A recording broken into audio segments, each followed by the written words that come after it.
Following the turbulent end to last season, an end which, by the way, saw the departure of John Dorahay, Graham West was appointed coach. West, the people's choice, accepted the challenge with open arms. Welcome to Post Office Road, Featherstone, for the first game of the season of the Stones Bitter Championship between Featherstone Rovers and Wigan. Tacklers to put Cowie to the ground. He's up quickly, plays it to Martin Hall, across the line to Edwards. Edwards will kick the long high bomb, and streaking through there I think is Frano Botica, who's going to try and put some pressure on the fullback, and Wigan will score! That's the kick from Edwards. Well, the bounce favoured Edwards. It was a long high punt, but Carl Gibson, dreadful mistake from him. He lost it completely and tackled just 5 yards short of that Rovers try line. Here's Martin Hall again to Edwards. There's a danger, a long high pass, chance perhaps on that far side of the field. Botica gets the ball inside. Skerrett will score, surely. Yes, and it's all so easy there for Wigan. Featherstone tackling for dear life. They're under awful pressure here as Wigan hammer away 10 metres out. Edwards once more. A lovely dummy from Edwards, moves it out, and it comes out, and Wigan are in. Magnificent try, Paul Aitchison, but what an opening spell to the brand new season Shaun Edwards is having. Last tackle signalled by the referee. Edwards, he's been the instigator of all 3 tries. Wigan could be at the corner. The ball's inside and they're in again. Botica for his second score. What a pass that was. I think it was Andy Farrell. Several errors from Featherstone Rovers when they go forward. Here comes Martin Afire, and if he gets buzzing, Featherstone will really have problems. Here he comes again, links it up, and that was a lovely short ball played by Botica. The ball turned inside, Afire to Robinson. Robinson spotted a gap. Robinson will score in the corner. Brilliant try. He salutes the crowd simply. That was magnificent. 10 points in it. Wigan looking dangerous. Martin Hall to Shaun Edwards. Edwards trying to resurrect another attack. There's Betts. Betts will score. What a magnificent pass. Well, that wasn't forward. Shaun Edwards ripped apart the Featherstone Rovers defensive cover with a beautifully timed pass. It was timed to perfection. So there we have it then. Wigan up and running. A tremendous 20-minute spell in the opening 40 minutes, completely demoralising Featherstone Rovers. So there you have it then. Just confirmation of the final scoreline from Post Office Road. Wigan 36, Featherstone Rovers 24.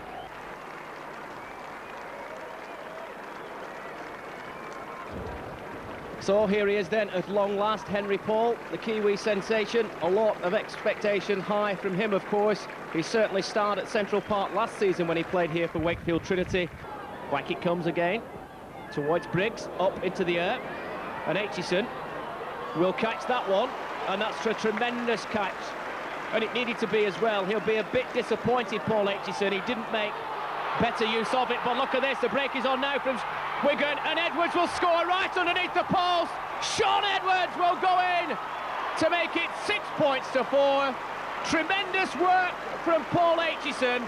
Via Twiglamala now back on his feet after taking a tumble in the tackle. Here comes Edwards to Phil Clark. Botica wants it, doesn't get it. Clark's made a break, spins it now to Dennis Betts. Betts has Afire on his outside, and Afire will score in the corner. Well, it was all made to look very, very easy. Just 60 seconds to go to the interval. McDermott thought about the pass and decided in the end to play with the percentages and go it alone.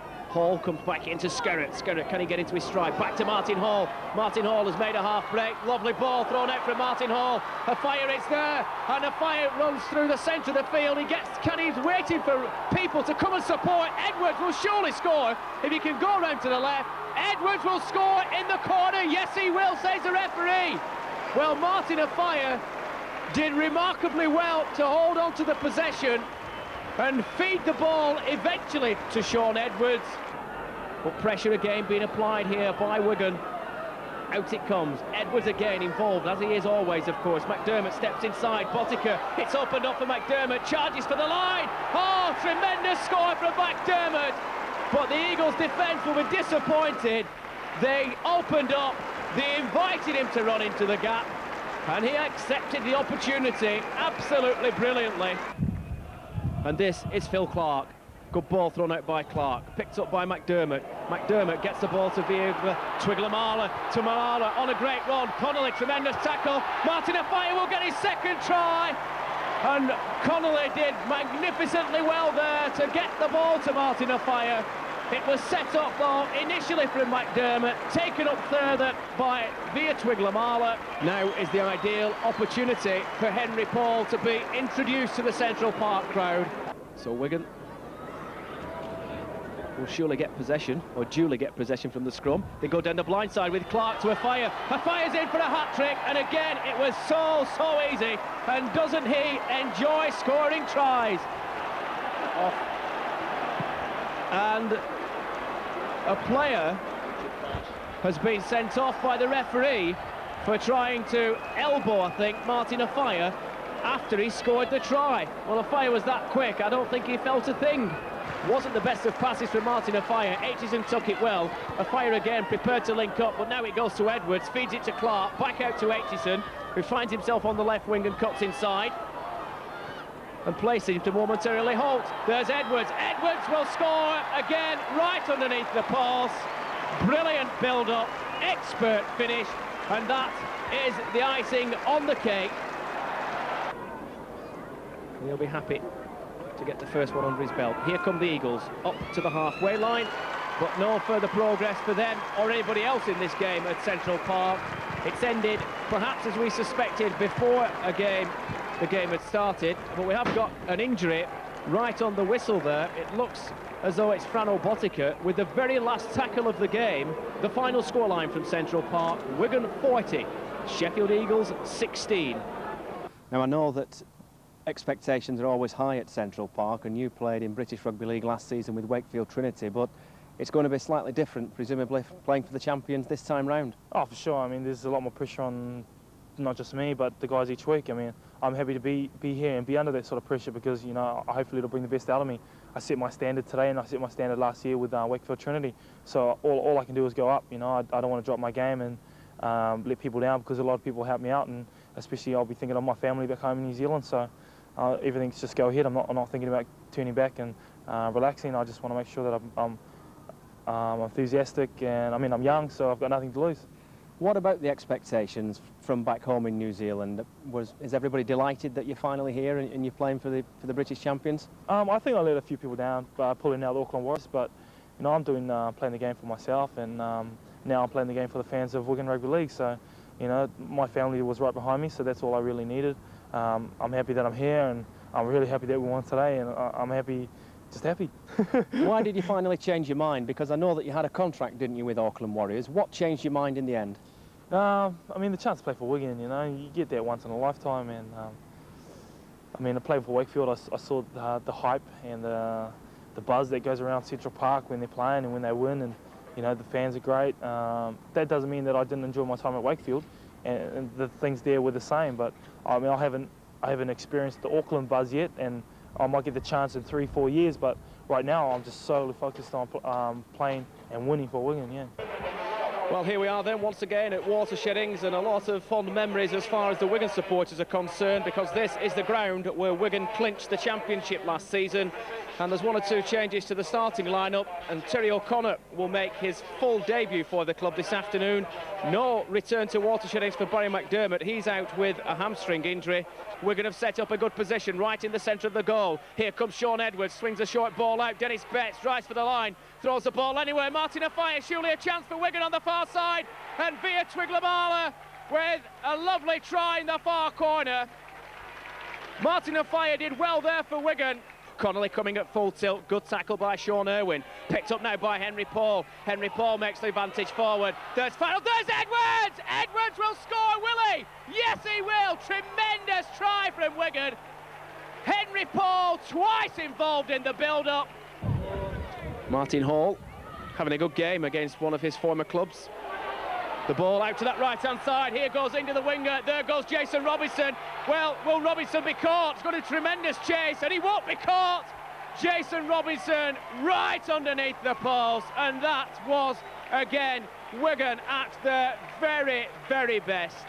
Farrell comes in to Aitchison. Aitchison did well to control the ball. We're up to the last tackle. Good defence from Oldham.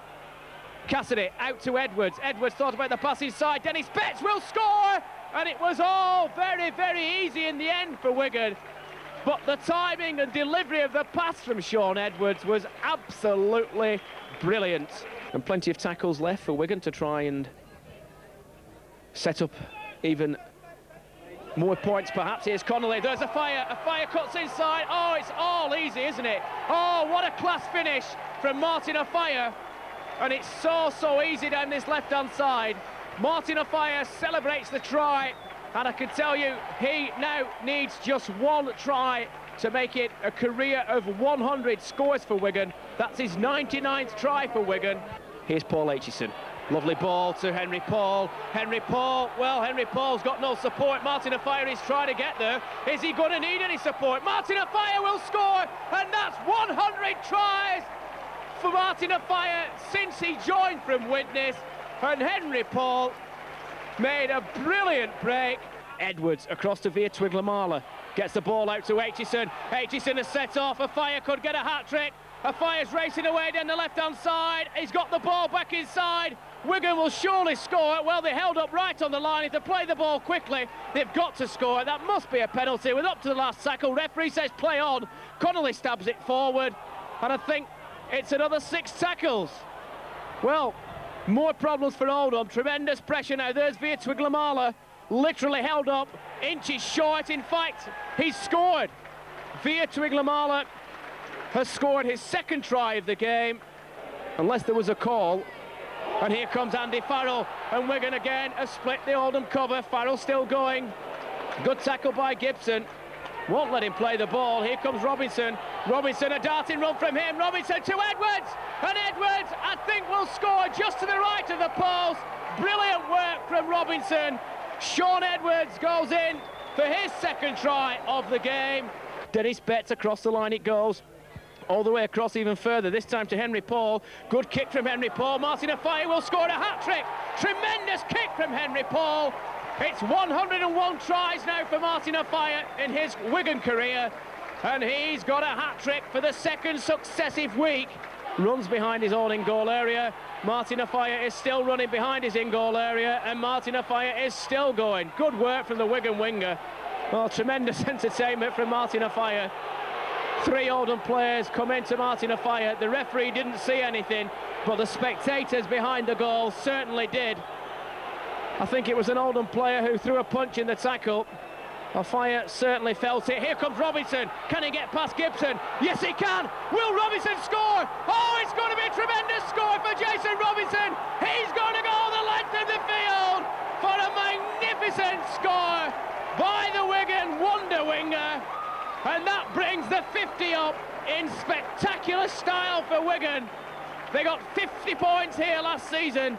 They're going to beat that this afternoon because Robinson has got in for the 10th Wigan try, right under the posts, to get the possession for Oldham, but he couldn't control it.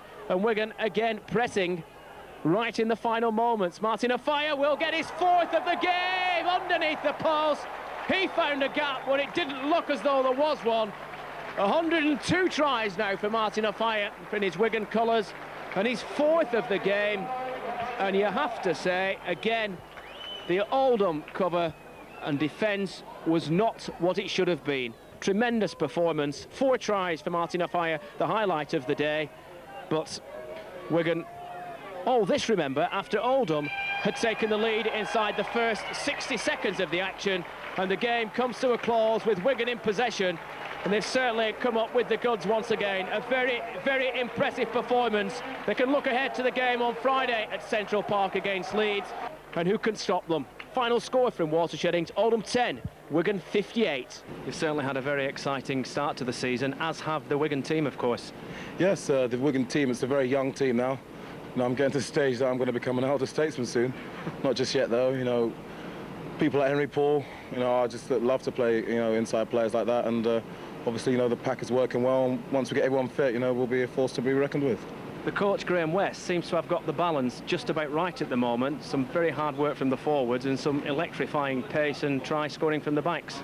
Yeah, we've got some pretty electrifying forwards as well, you know, Phil Clark and, you know, Andy Farrell, you know, they're pretty nippy as well. And people like Jason Robinson, you know, scored a spectacular try today. I think I was just on the floor looking at it. Yeah, so, you know, all bodes well. Any rivalry between yourself and Jason over the try-scoring? No, you know, I'd like to think that, you know, I can create a few as well as score a few, that, you know, then I'm happy.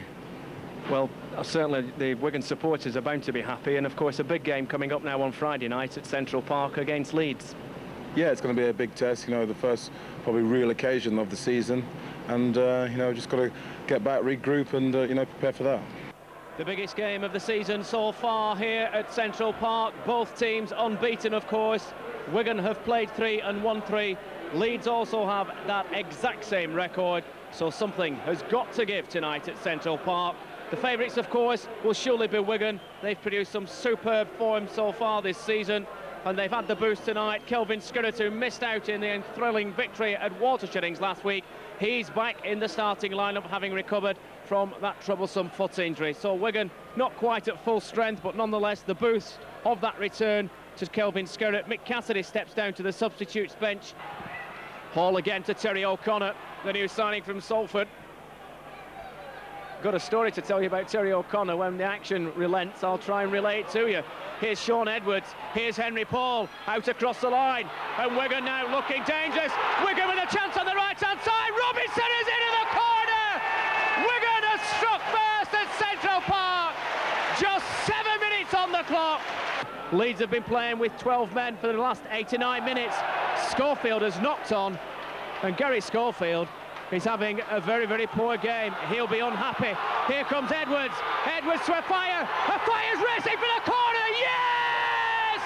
Martin Afire has given Wigan more breathing space. Brilliant play from Edwards. Gary Schofield dropped the ball, presumably to make his way to the dressing room. He might see Phil Clark add further points for his team. Right in front of the post.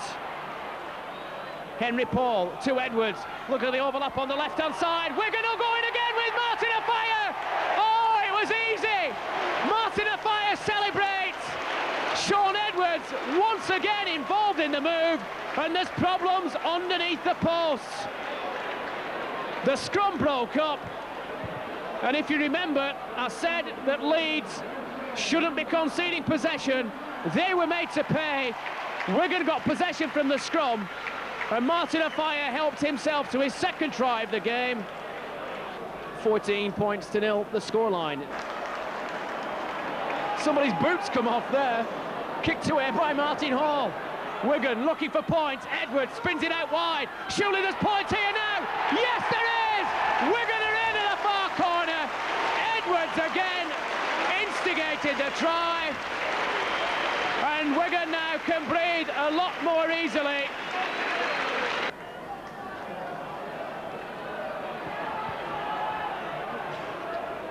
Now it's Betts.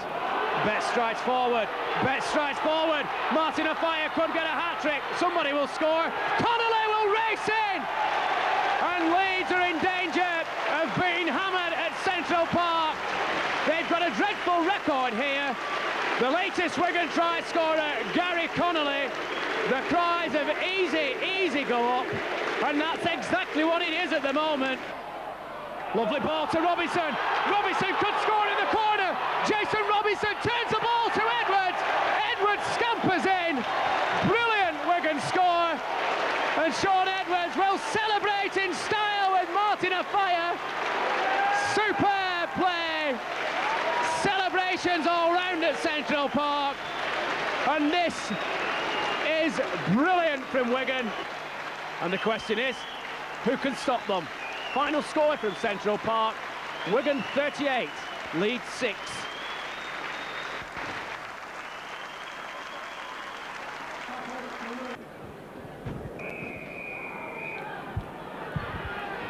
Widnes get the action underway then here at Central Park. Wigan 100% record, really playing well so far this season, and have yet to field a full-strength team. And it's Andy Farrell who drives the ball out. And he's not making a lot of progress at the moment, but now darts forward. The tackling not what it should have been. Martin Afire continues the momentum of the attack for Wigan, and in the end, Henry Paul did well. Martin Afire, no marker at the play the ball. Out it comes across the line. It's now with Inga the winger going inside, and Robinson will score in the very first minute. And that is a tremendous start for Wigan, but what a disaster for Widnes. And Widnes had all kinds of problems there from the moment Martin Offiah was in possession. It's now with Henry Paul, spins it out to Edwards. Edwards again changes the direction, and if Robinson catches that, it's his second try. And what an expert kick that was from Shaun Edwards. Last tackle signalled by the referee. Edwards will surely be involved in this final movement with this period of possession, and here he comes now, turns the ball to McDermott. McDermott looks for support, there's nobody there. He's got to die. No, he doesn't. Oh, lovely ball thrown out by Henry Paul. Martin Offiah play on, and Wigan have a great chance. The ball back inside Edwards. It's a hat-trick surely for Robinson. He spins inside. Well, a hat-trick inside 20 minutes for Jason Robinson. Excellent work from Henry Paul. Great build-up play. Shaun Edwards involved and did well in the end. All the spotlight, as I was saying earlier, has been perhaps on Martin Offiah in the last few weeks. It's now on Henry Paul. Offiah or Edwards will score. It's going to be Edwards. Henry Paul had two options to pick from. He could have given it to Martin Offiah. He gave it to Shaun Edwards. Across to Henry Paul, out to Connolly. Connolly has Martin Offiah, and Martin Offiah looking dangerous, spins out to the first tackle. Still going Offiah, still going Offiah. He's held up, or is he? Just a yard short. That's a great run from Martin Offiah. Literally held up right on the Chemics try line. And Martin Offiah will play the ball to Betts. Betts will charge in and score, will he? Yes, he will. And I thought he'd scored. I think what the crowd would like to see, if it's possible, is a try for Martin Offiah against his former club. I know Martin Offiah would love to score one. Here's via Twiglamala. What a great ball to Dennis Betts, and Wigan will surely score again here. Dennis Betts, could he go all the way? He will go all the way. His second try inside 2 minutes for Dennis Betts. And the points tally is now standing at a point a minute for Wigan. There's the boot off somebody there. And the ball almost was spilled. It's now with Stuart Spruce, who's been chased by Connolly. Oh, Wigan will surely score a try here. Dreadful mistake from Stuart Spruce. And McDermott will romp in that right-hand corner. That's a great try from a prop forward who's obviously banging form. So a great start to the second period here from the Riversiders. Edwards across to Betts. Betts turns the ball across to Andy Farrell. Andy Farrell, well, Robinson was held back there, surely. There's no play the ball, there's no marker rather at the play the ball. Martin Hall drives forward, he can't get close enough, he can get close enough to the line. Well, it was being pushed all the way. At the bottom of the pile was Martin Hall, assisted by Dave Smith. Martin Hall again. Everybody thought he'd miss out. Andy Farrell got the ball back to Martin Hall. Martin Hall to Betts, and Betts will score. And that's a hat-trick for Dennis Betts, the second row forward. And tremendous work from Martin Hall, Andy Farrell, Martin Hall, and then Dennis Betts. And witness, well, a good comeback from them in the second half. Craig Makin got a try, so too did Jason Green. And their goals came from Adrian Hadley. Perfect start, a try inside 60 seconds and a hat-trick inside 20 minutes for Jason Robinson. Yeah, Jason's playing very well. He took the opportunities well and scored 3 good tries. The first half was a great first half, but it deteriorated a bit in the second. I think we probably got a bit overconfident, and things that we tried didn't go according to plan.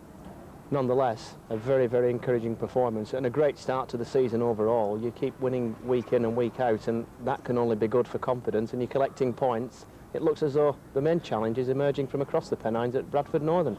Yeah, well, they've got an unbeaten run as well, and they're playing some very good rugby. They've got some great players there, and I think they can only get better. You know, we've just got to go ahead and take out each game as it comes, week to week, pick up 2 points, and wait and see when we come against them. But like that, each week the 2 points is very important. At the moment, there don't appear to be any weaknesses at all in the Wigan team. I'm sure you're not going to agree with that, but the two main props perhaps from last season, Neil Cowie and Kelvin Skirrett, haven't featured regularly. The two new boys have done well. Well, that's why we've had the unbeaten run. There's plenty of competition for places. Everybody's wanting the berth, and you know, we just got to keep it that way. When the other props come fit, you know, they'll just have to do the work to get back in. It's the same with all the players. I've got to mention the work that Shaun Edwards has done this season, because despite the fact he's been an outstanding player for some time, I think he's probably made one of the best starts to a season for some time. Shaun's an outstanding player. I think he's matured over the last 2 or 3 seasons out of sight as a player and a leader. He's doing a great job as captain. he has a very good input. Him and Phil Clark both. You know, I consult them and they have an input into the way the side goes. But his contribution is great. I'm really pleased with the way he's going. We can't be far off. Here's Martin Hall. Across it goes to Edwards. Edwards out to Farrell. Farrell tries to barge his way forward, and Castleford all of a sudden need to answer one or two questions defensively. It's 2-0 at the moment. Here comes Henry Paul, spotted a gap almost, and hold down just a yard from that Castleford try line. Best moment so far for Wigan. Robinson across to Edwards. Edwards dinks it towards the far corner. That could be a try, and it's a brilliant kick from Edwards, and a superb try from Twig Lamala. Sean Edwards has done it again, and how many times have we seen it this season? One-handed catch. Like Bruce Grobbelaar on a good day. Here's Clark. The bomb goes up. A tester for Castleford. It's still up in the air, and that's not good defence from Castleford. Wigan will score a very simple try. Henry Paul will score a very, very simple try indeed, and the defensive work from Castleford, frankly, was appalling. A big test. Will Wigan pass it? 15-8 in their favour. Botica across the line to Edwards. And now to Henry Paul, and now to Inga, the stinger, and he goes stinging forward. Brilliant run. He tried to get the pass out, and he shouldn't have done. Wigan will score. Play on, said the referee. Martin Afire will score. Was it a forward pass? It looked it. The referee said it wasn't. And Wigan will capitalise on an error again from Castleford. Great start to this second half for Wigan. Here comes Botica to Edwards, back to Botica, and the big men link up. Connolly, a chance perhaps for Henry Paul, who will score. Will he? Surely, yes he will. It was made to look easier. Second try for Henry Paul. Edwards, a little dummy, gets his kick in, a high kick. It's being followed. They've been weak on this. And once again it's been done. It goes to Twiggamala. Twiggamala moves it out onto Robinson, and Robinson is in. It was all so easy, wasn't it? And what has gone wrong with the Castleford defensive network? Who will oblige? And if he hadn't have missed the other simple conversion, we would have had a fight on our hands. However, it's all for nothing as far as Castleford are concerned, because the final hooter has gone at Weldon Road. A remarkable scoreline in the end when you consider that Wigan were in the driving seat and leading by 31 points to 8. There will be concern about the final 20-minute performance, but in the end, the victory is Wigan's. They maintain their 100% record. 31-28, the final score.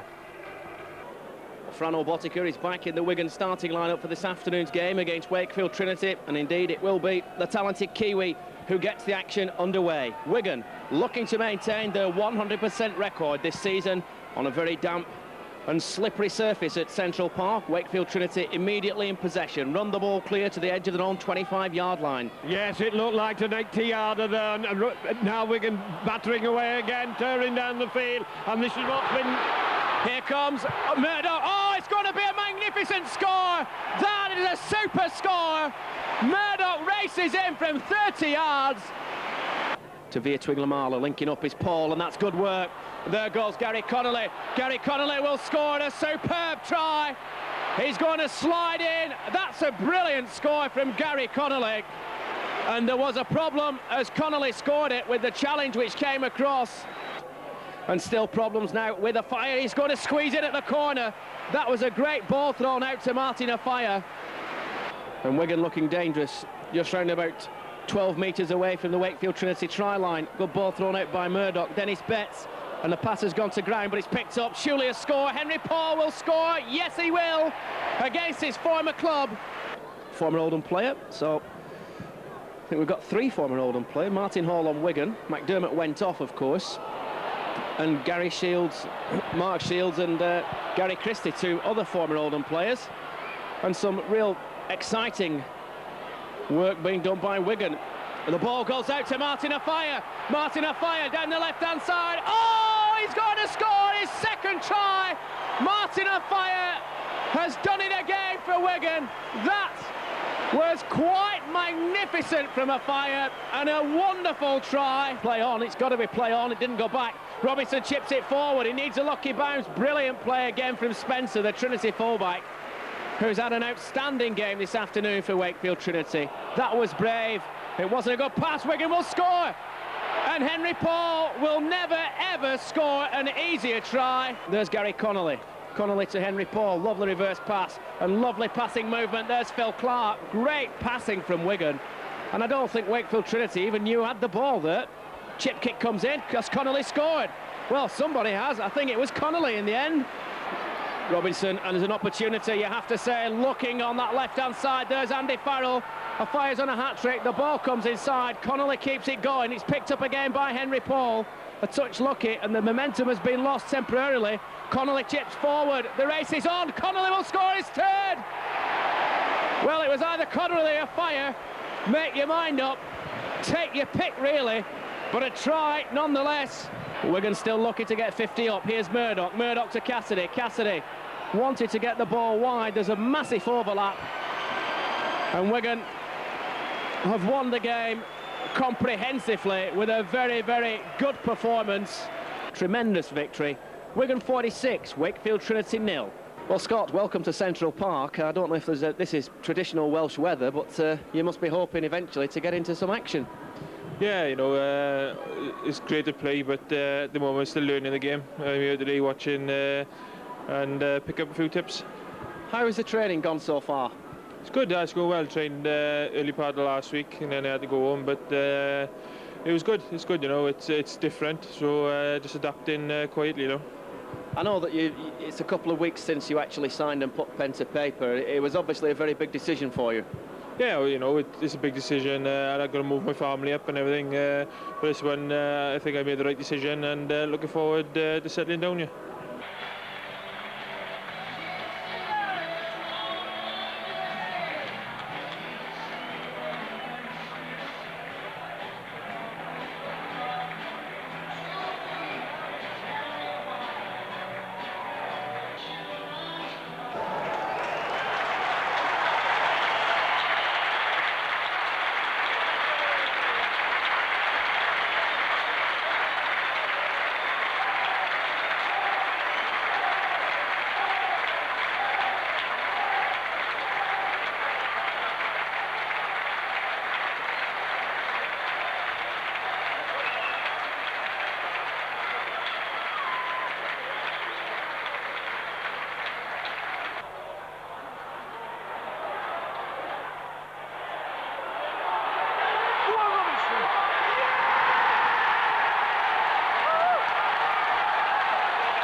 Well, finally then, the action about to get underway. It's Workington Town who kick off. A much delayed start, of course. Plenty of congestion at the turnstiles here at Derwent Park this evening. Wigan immediately into the action with Cassidy. Wigan now piling on a lot of pressure as Edwards goes for the line. He puts in a grubber kick. It's been kicked down. Comes back to Wigan. Wigan moving it out to the right. Going for the line. And Connolly finishing it off in the corner. Surely just a matter of time for the Riversiders. Here comes Edwards. Edwards probing as ever. Lovely ball thrown out to Aitchison. Aitchison to Connolly. Connolly's already got one try, and he's got another one. Connolly is in at the corner. Botica again. Turns it to the right-hand side this time. Here comes Gary Connolly. Connolly feeds it out to Farrell. Farrell, strong run, and Farrell will score it in the corner. And that was a very well-taken try. Flings it out to Veer Twiglamala. Look at that penetrating, powerful run from Veer Twiglamala. Can he get the ball to Martin Afire? Oh, Afire will score it in the corner. Surely, or will he be cut off? No, he won't. Martin Afire has wrapped it up for Wigan. Edwards, now there's no offside this time. Veer Twiglamala, I'm sure, will score for Wigan in the corner, chips it forward, and that's a try, and a very, very easy one. Tremendous crossfield kick from Sean Edwards. Composes himself, as he always does, of course. He's kicked a couple from that position, and he's kicked that one as well, I would suggest. No problem at all, 30 points to 6. And that, I think, as they say, is that. So Wigan coming back, they trailed 6 points to 0 at the halfway stage, but they've got it right in the second half. Wigan win in Cumbria, the final score, Workington Town 6, Wigan 30. Andy Gregory there in the middle of the field, wily Andy, not in his first flush of youth, but the brain is still very quick, and the skill is there, maybe a little bit lacking in the speed that he had in those fantastic games that he played for Widnes and for Wigan. It will be Andy to start the game from left to right, and here we go for what could be a really hard game. Wigan, big change in the front row, missing Skerrett and missing McDermott, all looking for who's going to be the first man. And Betts is through, going for the line. Beautiful take by Dennis Betts there. 6 minutes gone. Good play by Connor. Onto Affire's in the middle of the field. Afire going out wide. Can't get his passing man. He has to go. Wigan going hard for the line. And Robinson finishing off brilliantly. Well set up by Martin Afire. Onto Edwards. Edwards, a long pass out. Wigan moving. They were beautiful off to Connolly. Connolly turning down the wing, has Afire inside. Afire with a run for the line. A tremendous try by Wigan from inside their own 20-metre area. Beautiful passing. It goes the other way onto Edwards. Edwards a long pass, Paul, moving it across. Dumming his way, Twiggamala going for the line. A great run by Twiggamala. He sold a beautiful dummy. Wigan trying to kick the way through, and the brakes on. Wigan going hard for the line, and they're going to... Dennis Betts having a great afternoon. But a lot of credit to Neil Cowie. Neil Cowie made a tremendous run in the hooking stakes. He moves it across field. Full-back hands it on, the ball's gone astray. Wigan have it. Long pass, and they go out towards the right wing. And Wigan are going to score. Twiggamala, power and strength. Wigan moving on to Twiggamala. Twiggamala bringing in the middle. Connolly sees a gap. Connolly's got a fire with him. Connolly's gone for the line. A tremendous run by Wigan. Connolly's going to score. A great try to Gary Connolly. Lovely little move straight from the scrum. And that was well dropped on. It wasn't easy to take. As Afire comes in the middle of the field, running very wide. There's a big overlap in Afire dummies. Afire still coming. Afire still going. Afire, tremendous solo run by Afire. He's gone for the corner and he's in.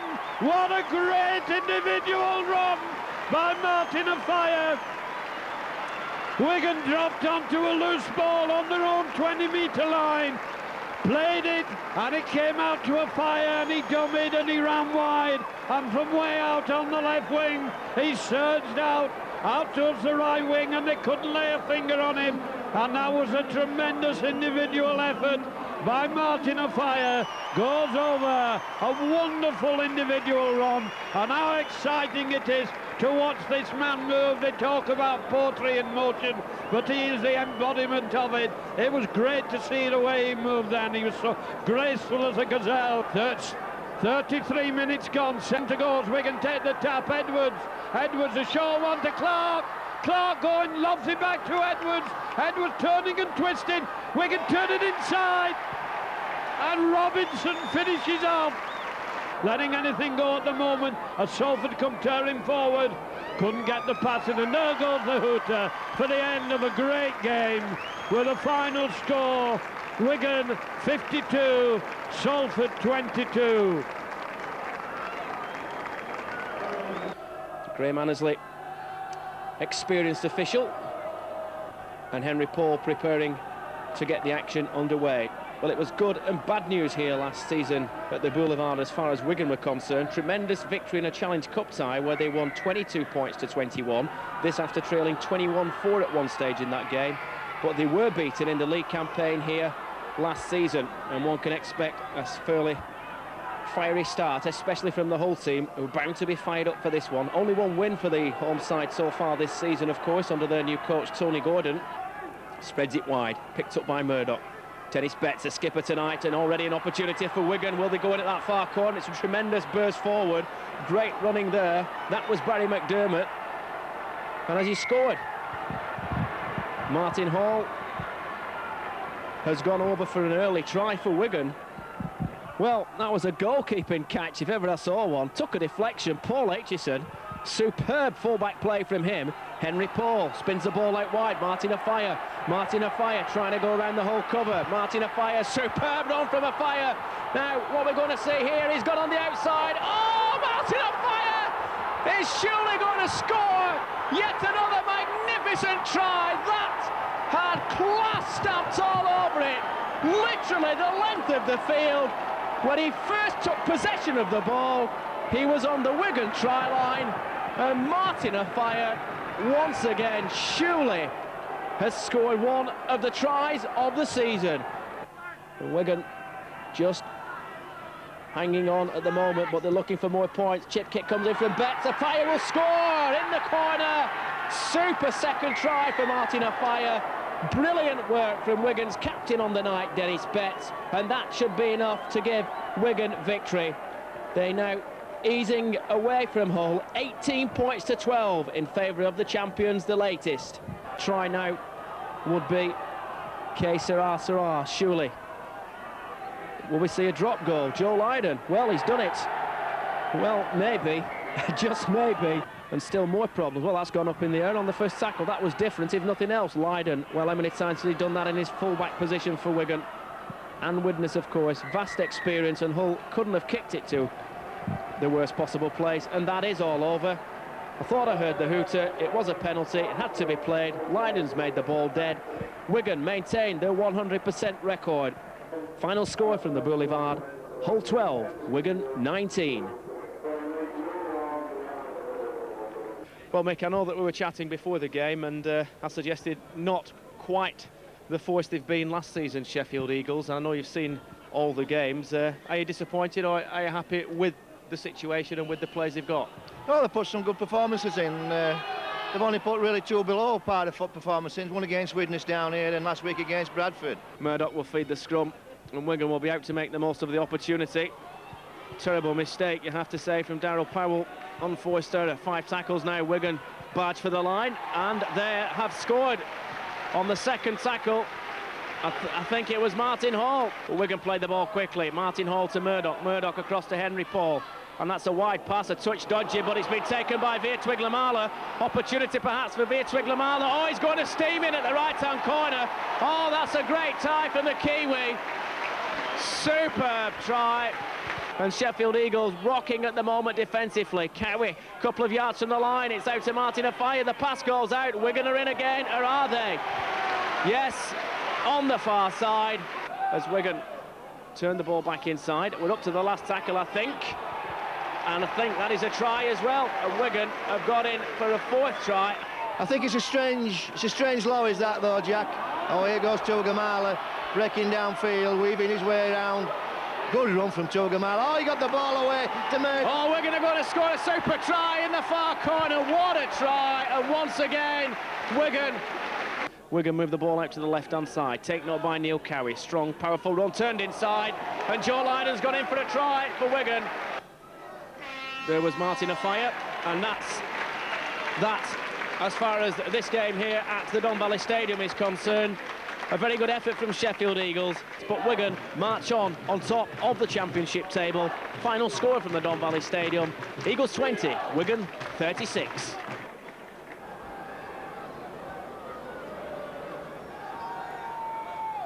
Featherstone having lost their coach and now have David Ward in charge. One victory to his name so far as Wigan get the first touch of the ball. No doubt it will be tight in these opening moments. Go down in the fifth tattle. Wanting a quick play, Edwards with it. Edwards running, gets it moving. Wigan going for the line.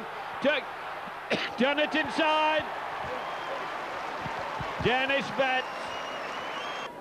Taken by Farrell from the base of the scrum, turning it inside to Twigger-Marler, going hard for the line, hands the ball on, and Wigan turn the ball out. Radlinski's in. Another try, straight from the scrum by Wigan, by young Radlinski. This Featherstone side, bit of a mauling with the tackler and the tackle. Wigan have a big overlap if they can keep it moving, and they're going for the line, and they must score. Now they're moving it wide, there's a big gap, Wigan going for it, and they're in.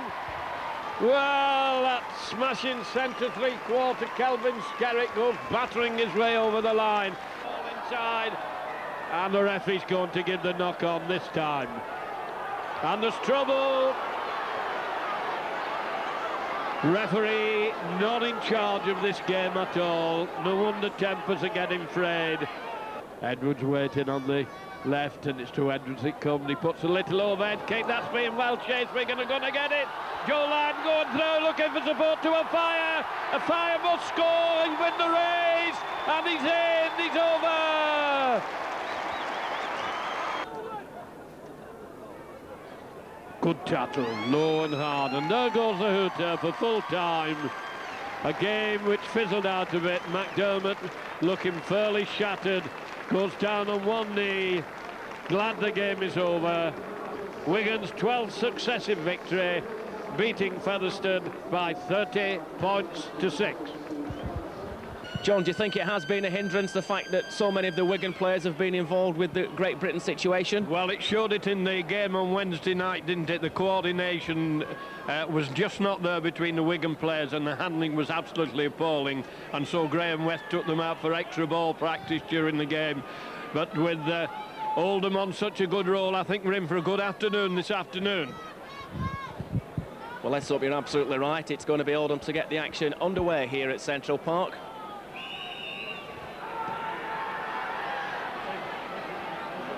Edwards quickly into the action.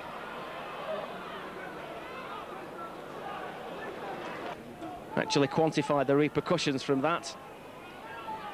Henry Paul spins away, and that's good work from Paul. Steps off his left foot. Super rugby from Henry Paul. Oh, it's going to be a superb score for Via Twigler-Marler. But what about the part played by Henry Paul? Just flips it across to Aitchison. Well, that was casual by any stretch of the imagination.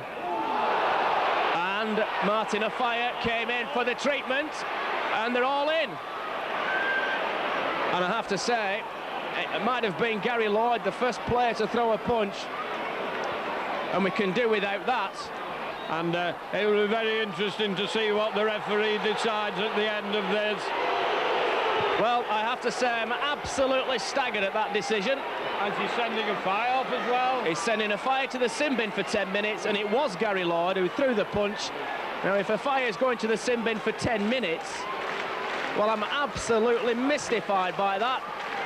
I cannot understand it. I fail to see how Martin Afire, what offence has Afire committed? Well, he shouldn't have put his face into Lord's fist, should he, really, I suppose? They're coming off together quite amicably. Understand that. I must admit I'm fairly mystified again there, John, by what the referee's seen. He's obviously seen something I think nobody else has in the ground. Here comes Twigler-Marler. Well, surely the kick has got to come, or does it? Connolly bursts for the corner. Oh, he's going to score on the sixth tackle. Gary Connolly goes in at the corner. Wigan beginning to boil and bubble, and here comes Henry Paul again, looking for the try line, gets the ball inside to Martin Hall. Martin Hall, it's a try. Brilliant try for Aitchison. Edwards thought about the grubber, turned the ball back inside to Betts. Betts is tackled. Well, he isn't. He's still got the ball out. Play on, said the referee. It's Simon Horton. Horton could score. He's going for the line. He's in. It's the tempo's reduced. 20 degrees. It's dull at the moment. Very, very dull indeed. Now can Martin Afire liven it up. Martin Afire turns the ball inside. This is better from Wigan. Connolly. Oh, Connolly's going to score a magnificent try for Wigan, his second of the game. Edwards points away home, and all of a sudden, we say Wigan are going off the boil, and there's the response to Connolly. Connolly back inside to Betts. Exhibition stuff now from the Riversiders. Brilliant play from Henry Paul. Chips for the line. He's bundled off it. Afire is the Shuley try for Wigan in the far corner, and indeed there is. The referee is warning the Oldham players to get back the full 10 metres as Edwards with a cross kick, and if Rudlinski can catch it, he's in. Oh, it was made to look simple, but Sean Edwards with a cross kick, or a pass if you like, that Bobby Charlton would have been proud of. Twigler-Marler can't catch him, can they? Still going. Oh, what a run. Eventually felled, but definitely unfairly by Clark.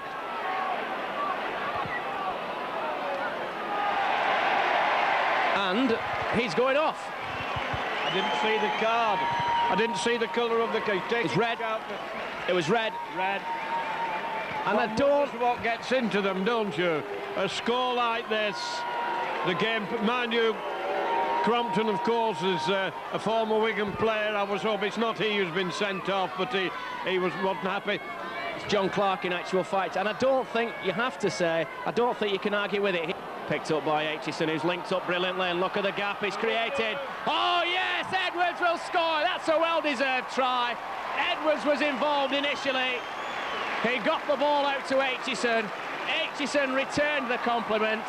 And Oldham now, Edwards has pulled up meanwhile with a bit of a leg injury, it would appear. There goes via Twigler-Marler, gets the ball to Martin Hall. Martin Hall to Henry Paul. Henry Paul is going under the sticks.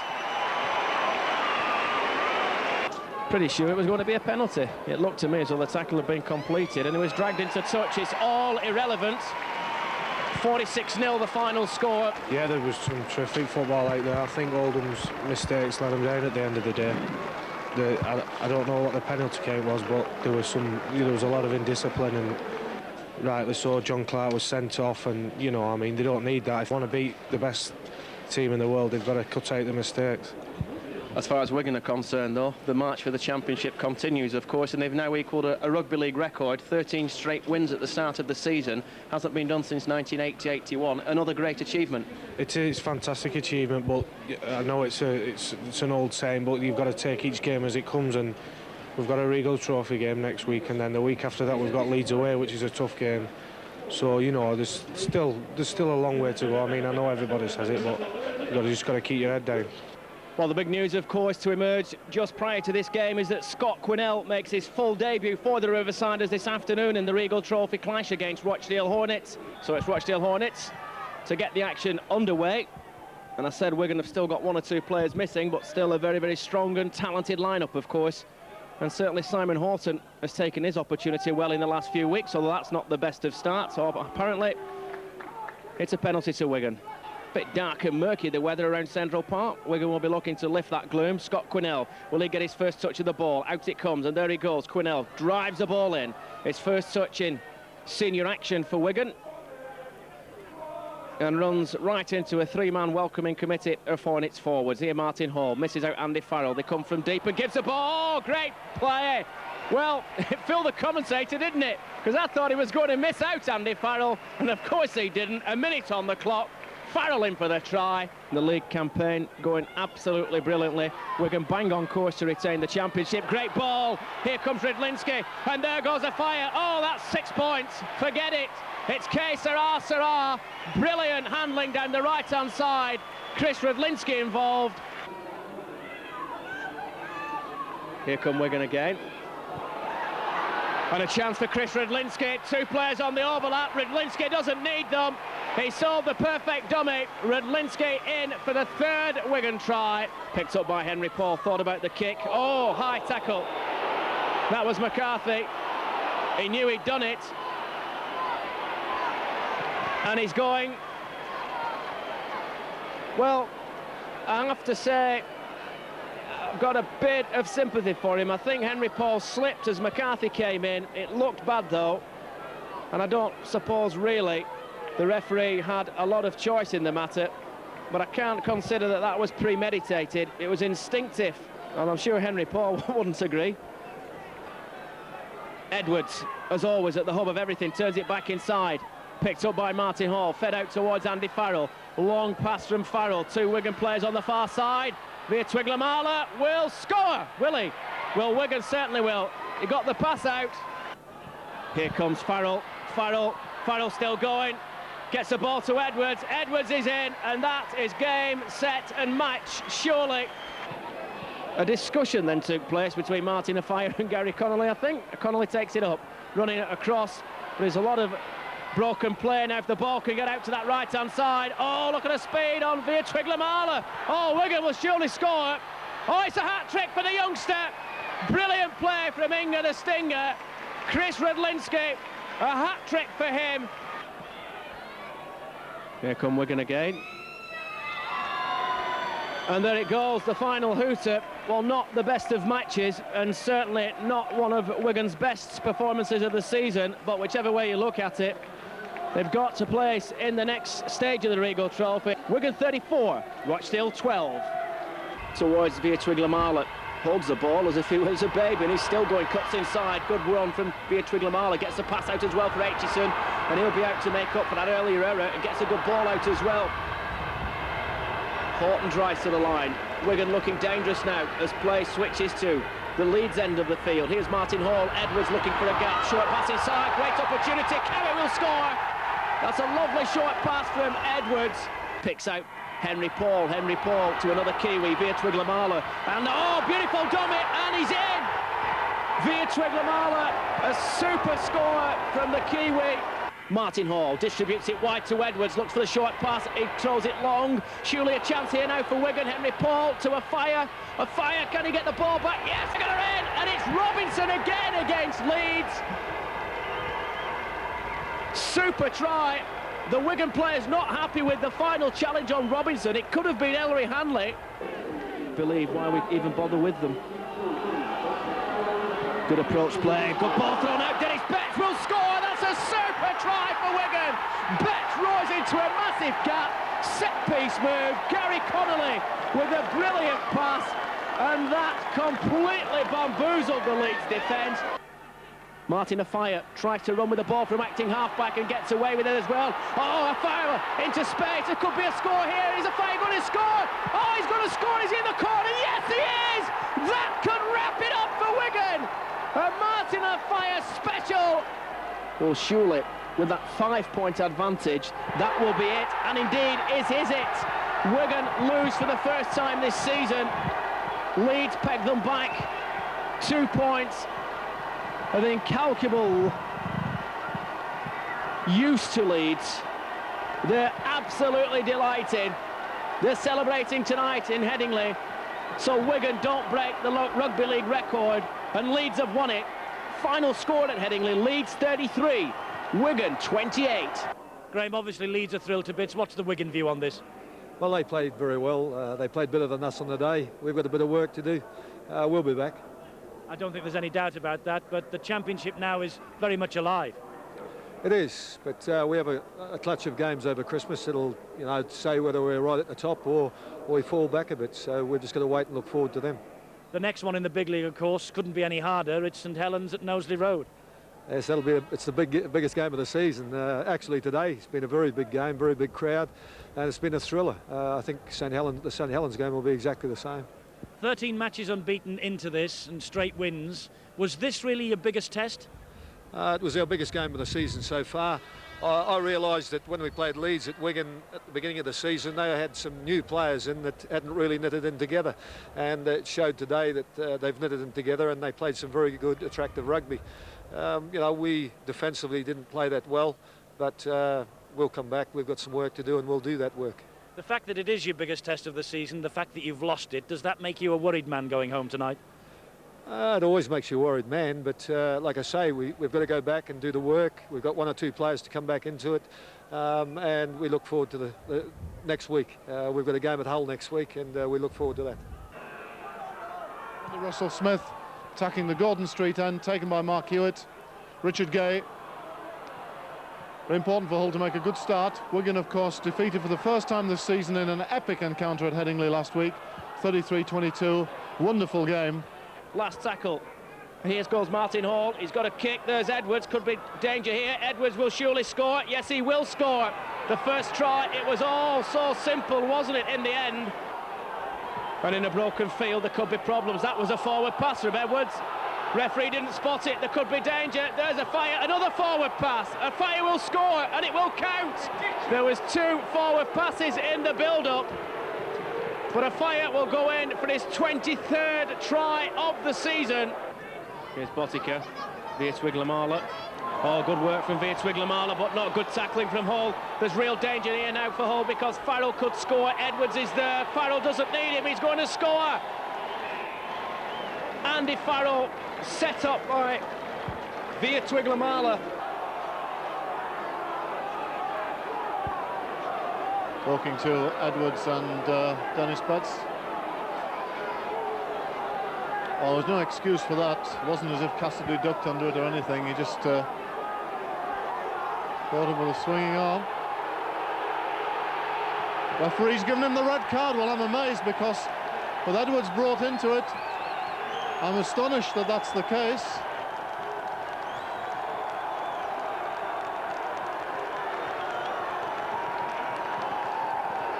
They brought Sean Edwards into it, Brian. I thought the ticking off was all there was going to be. Yeah, I'm surprised. Backs down at loose forward. Scrum breaks quickly. Some work. And there Farrell goes roaring away. And Hall is struggling. Farrell could go in himself. He's got Edwards. Edwards, he looks and turns. Surely a score on the cards. Martin afire with his 2nd of the game. 24 for the season. And it was all so easy.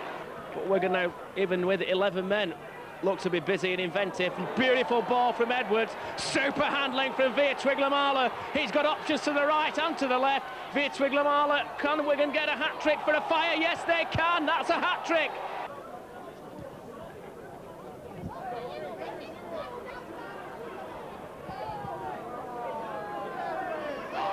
Skerritt and McNamara. And that's a penalty, I think. Hey up. Oh, it's all on there. Hewitt and Edwards and everybody's in, including the referee. Not a pretty sight.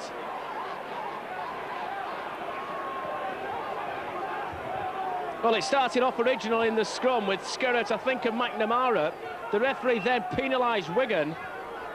He's reaching for a card. I think they're going off. I think Edwards is going off, and I think Hewitt is going off. Edwards is going for the sin bin with Hewitt. And they're still at it.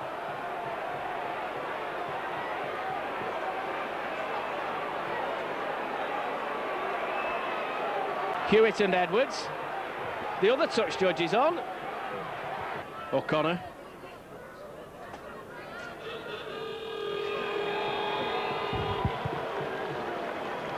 Well, an interesting 3rd round Regal Trophy match at the Boulevard. Hull producing a good effort in the opening 30 minutes or so, but Wigan in the end winning very comfortably indeed.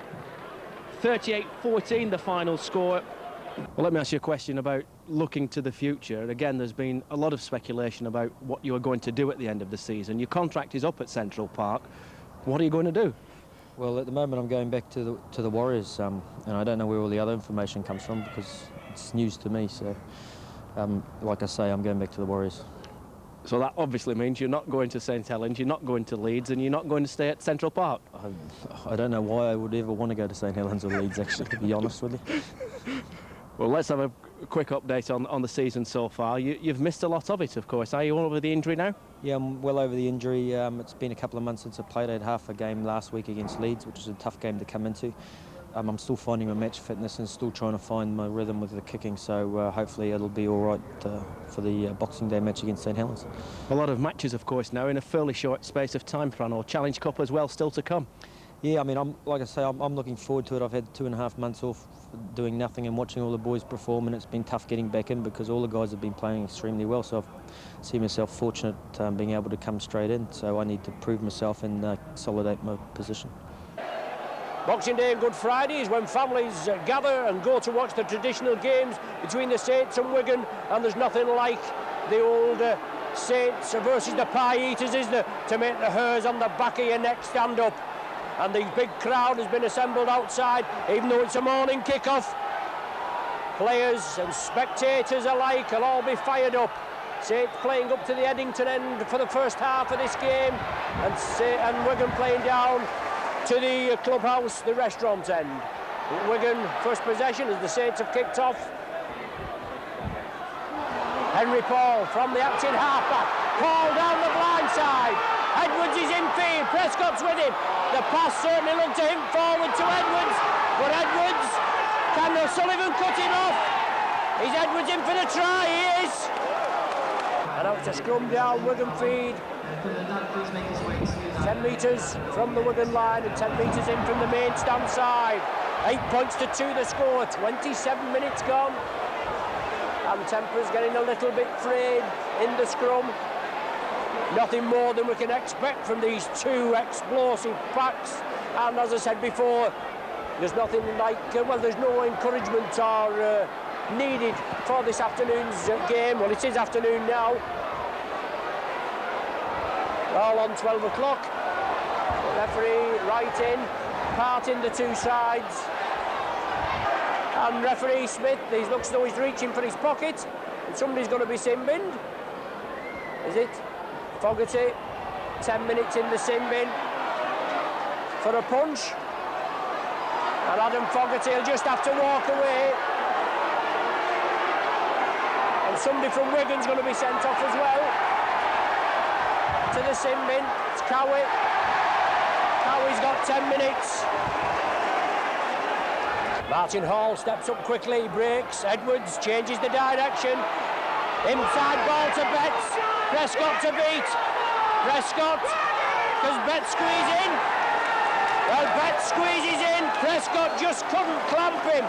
He turned in the tackle, did Dennis Betts. It's Henry Paul that's been brought out, and Paul's been sent off. Well, Henry Paul, sensationally sent off. But tremendous cover defence by the Saints. Last tackle for Wigan. They're held up. Oh, they aren't held up. The try's awarded. It's Twigger Marler, I think. But Cooper hits the straps, gives the dummy, and Pickavance and Skerritt trading a few punches there. And Skerritt has been very lucky to be on the field. Skerritt in the sin bin. Connolly now. Vivas brings him down. The tackle not completed. The tackle not completed. Connolly looking at the referee. But Twigger Marler. Well, Twigger Marler scores under the sticks. And that puts Wigan back in with a shout. Starting a fire. Backs into the defence. Oh, a fire. Well, he's not going to be the winner. He's not going to be the winner for Wigan. They're lucky to come back. And there's the final hooter. And a lot of relieved pie eaters.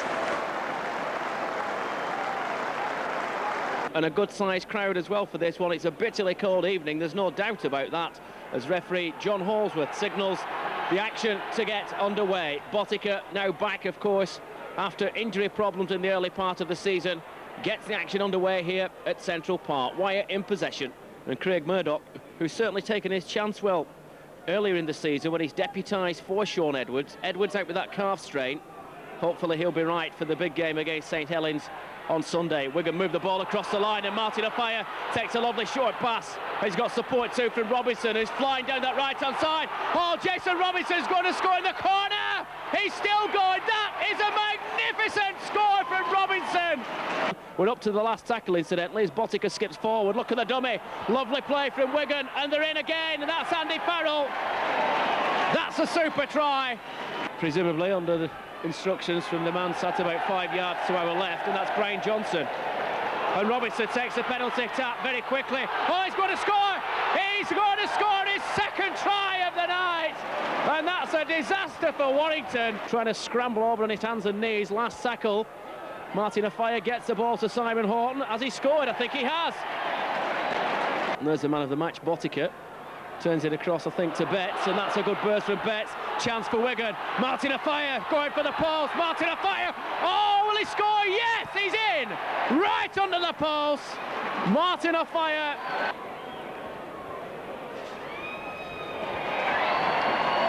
So Wigan go 3 points clear at the top of the championship table. It's Wigan who come up with the goods and the points. Final score from Central Park, Wigan 30, Warrington 12. Well, it's another packed house at Central Park, and why not? Because these two teams, of course, met just a couple of weeks ago on Boxing Day in the league encounter at Knowsley Road. On that occasion, they served up an absolute rugby league classic. Can they match it this afternoon? Wigan move it quickly. The cross kick comes in from Edwards. It's another tester to Alan Hunt. And Wigan have got possession with Connolly. It's on the last tackle. Henry Paul will score for Wigan! Oh, what a mistake from Saints! But give credit to Henry Paul. He caught the high bomb from Edwards. And somebody is going in the sin bin. It looks like Apollo Perolini. Well, a little bit of niggle there. Sonny Nicol went for the try line. David Campbell, he's trying to sort him out. Some cover. And here they come again now down this right-hand side. Andy Farrow gets the ball back out to Henry Paul. Henry Paul's going for the line. Henry Paul scored for Wigan, surely! Henry Paul has got his second try of the game. Short pass inside to Skerritt, and I'm not so sure that that was indeed a forward pass. Skerritt and Sonny Nicol are having a bit of a disagreement, I think. A bit of a facial massage there, I think, for Sonny Nicol from Skerritt. Nicol, well, he'll certainly know his way to the disciplinary hearing. He was there on Thursday, and Kelvin Skerritt never ever known him to take a backward step, whatever sports he's playing. They're going in the sin bin. The referee is inviting the two players to go and sort out the differences in the sin bin for 10 minutes. Skerritt says, "Are you sure, sir?" And I think surely he's got to go in the sin bin. Yes, he does. And now it comes out to the left. Aitchison on to Skerritt. Skerritt scored! Kelvin Skerritt has got it in the corner! A lovely short pass into the path of Skerritt. But now he's dropped the ball. And what's happened there? Hello? Well, I'm not quite sure. It was certainly a Wigan player who I saw throwing punches. Well, I think it was Kelvin Skerritt, I've just been told, who was being involved in the incident, so no major surprise there. And Nicol again is squaring up to somebody there. Sonny Nicol just moved forward. Skerritt's going off, I think. Or is he? What's he going to do, the referee? Yeah, Skerritt's off. But Wigan have the ball in the hands, and they'll hope to either score or slow it down a little, Jack. Well, there it is. That has been an absolutely fantastic 80 minutes of rugby league. Once again, Wigan and St Helens has served up a rugby league classic, and I don't know how any two rugby league teams in the British game can match it. Very confident, they've trained well. It's just a matter of putting it together on the park today. We know we're in for a tough game, but my team are tough as well. I think one thing there, Ray, is that Henry Paul breaking through. He's got Jason Robinson. Just young Flowers to beat. It's Robinson going for the line. Oh, try! Superb efforts from the youngsters against the Wigan Flyer. Gary Connolly loose it for the corner, but again desperate defence to Nicol. He's looking for help. The fire. Oh, is he over? Yes, he is. Martin on fire. Robinson.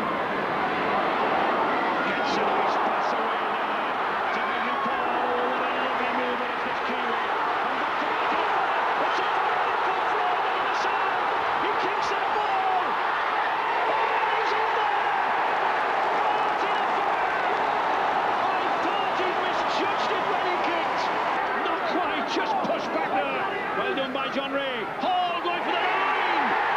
And Hall gets it! The sheer pressure on that Castleman line. It may not be so bad, but it's been a great game there. Oh, and a magnificent break by Connolly. He's got Martin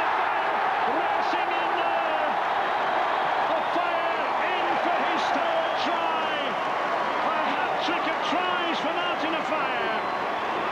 To Aitchison, just everywhere. They got There it is, the final whistle. Wigan avenged that humiliating defeat in the final by Castleford last season. Move on to the third successive Riedel Trophy final, and the 8th one in all. It was that man Martin Offiah, his hat-trick, that proved one of the big problems for Castleford. It's going to be Frano Botica to get the action underway. And remember, last April, I think it was, Wigan lost here by 10 points to 6. Came here twice last season. The first one was fogged off, if you recall. Botica, chip kick over the top. Botica's still going. Trouble, try! Super score for Botica. That was a superbly judged kick from Frano Botica. Now Martin Hall again sets up Murdoch. Little chip kick forward. Good kick from Murdoch. And Wigan have scored. I think it's Phil Clark. And again, in fact, it's Henry Paul who's got the try. Wigan looking dangerous with Dennis Betts. Good ball across to Aitchison. Aitchison could score. Aitchison, has he scored? Has anybody scored? Oh, there's Veer Twiglamala. He's got other ideas. He's still going. What a powerful run from him in the dying moments. And there it is, a tremendous Wigan performance. 3 tries have set them up for victory. They're back on top of the championship table. They've won at Odsal. Bradford Northern 10, Wigan 14, the final score. They've got a difficult pitch to contend with as Botica gets the action underway. Doncaster's lineup is like this: Brad Hayes at fullback, Leon Williamson, Tony Zelli, Christopher Adlinski wants it all the way over, and there's an introduction for Scott Quinnell. He drives the ball in, and that's the 6th tackle, signalled by the referee Ray Tennant. Looks to be an eye injury, presumably sustained just a few moments ago. It was Mick Cassidy who's held up just a couple of yards short. We're going to try again, this time down the right-hand side. Possibilities here as the ball is out, and Jason Robinson is in. Botica players beginning to open up a bit. Oh, Frano Botica with a superb sidestep. Here comes Mick Cassidy. Must be a try here for Wigan. Betts is going to go in underneath the post for a great try for Wigan. Murdoch. Botica to Betts. Betts across to Veer Twiglamala. Drives to the line. Robinson's in.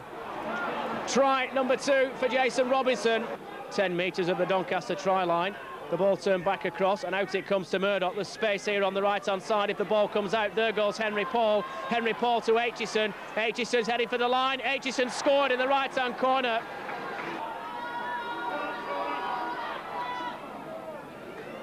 And there it is.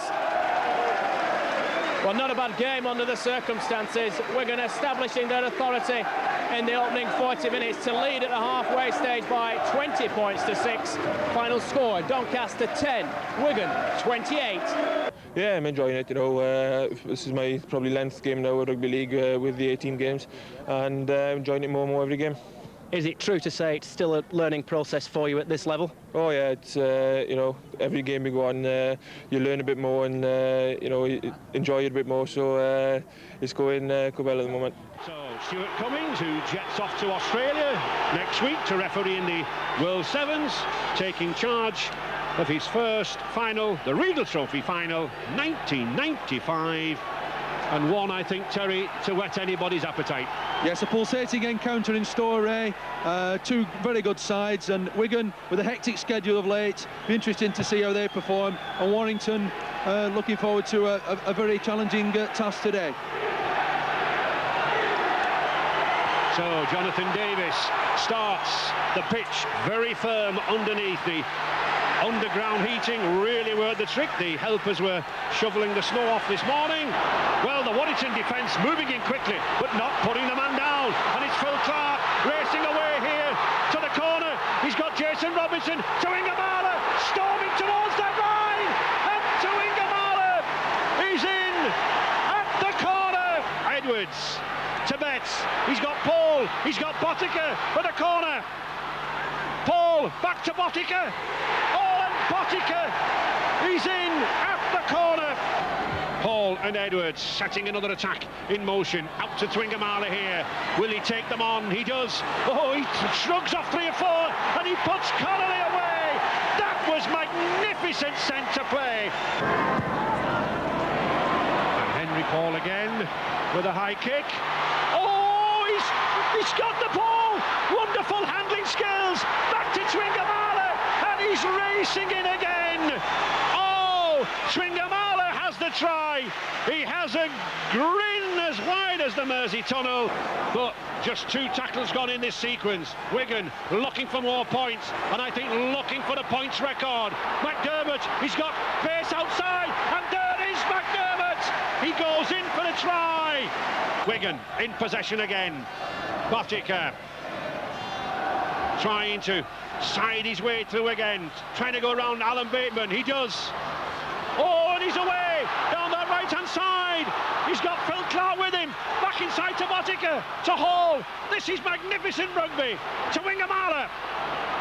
Throws off Davis. Still gets his pass out. Martin Afire out wide. Afire himself going for the corner. And Afire, he's over the line. It's a try, says Mr. Cummins. He consults with his touch judges, and Afire is delighted. Oh, and he's missed it. There's shocks around the stadium. People can't believe that Botica has missed one, Steve. He's human, Ray. But there is the final score. Afire jumping in the air. The Wigan fans delighted. And they win the one trophy that has eluded them last season. The Riedel Trophy on its way back to Central Park's trophy cabinet. And Wigan then, as they're accustomed to do, and Sean Edwards going up to receive the Riedel Trophy from Mr. Loughlin of Imperial Tobacco, and Edwards lifting it high as he's accustomed to do. Congratulations, Phil. That went absolutely according to plan, did it? We didn't expect to win by as many points as we did. Having said that, there was some great displays of individual and teamwork today. The tries, were breathtaking at times, even to watch from in close support. What is it when you see that line? You look just about unstoppable. Well, I mean, it's all about being committed and taking your opportunities, and I was very fortunate out there that I had those opportunities to go out there and play the game I wanted to play. Phil was saying it was a bigger win than you really expected. You expect to win by so many points? Not really. I mean, we never went out there to underestimate the opposition. They played well, I think they should be proud. But, take nothing away from the boys. That our guys played very well, and it's a credit to the players. I wouldn't say I was at full pace at the end. I was going to come off because I sort of pulled it a little bit again. But it was worth it to it. I was kind of just organising the team and just trying to pass on a bit of experience, really. I was talking to the doctor before the game, and he said you're a complete professional. He couldn't keep you off. Well, tell him thanks. But I mean, it was a very emphatic victory, wasn't it? Yeah, we played some champagne football in the first half, particularly. We had quite a few tries disallowed, but I don't think Warrington probably helped themselves with the amount of handling errors that they made. But we was there to capitalise on it. And he's telling Kettridge to get out the way. Kettridge looking to get away without conceding a penalty. Hall gets up, plays it to Botica. Here now is Edwards. Edwards scampering through. Good pace from Edwards. Support from Afire. And Afire scores. Afire to Botica. Thought about the kick, I'm sure, with approaching the 6th tackle. And there goes Henry Paul. Wigan surely will have a try. Oh, he's in again. Great work from Henry Paul. Martin Afire twice involved in the build-up. There's the celebration. Martin Afire, 2 tries already. He's on a hat-trick. He's already got a hat-trick or more of tries on 4 occasions this season. He's brought the Central Park crowd to his feet again with a superb penetrating run and gets the ball out to Via Twiglamala, and he sets off now down that right-hand side. This is fabulous play from Wigan. There goes Rydlinski. This could be a super score. Sean Edwards across to Cowitt. Oh, what a try from Wigan! Simply magnificent work from Wigan. That really did bring the house down at Central Park. From Castleford, here's Crooks. Oh, an interception from Via Twiglamala. Read the situation brilliantly. Is he going to score? Well, somebody is. Chris Rydlinski will romp in under the post. Wonderful work from Via Twiglamala.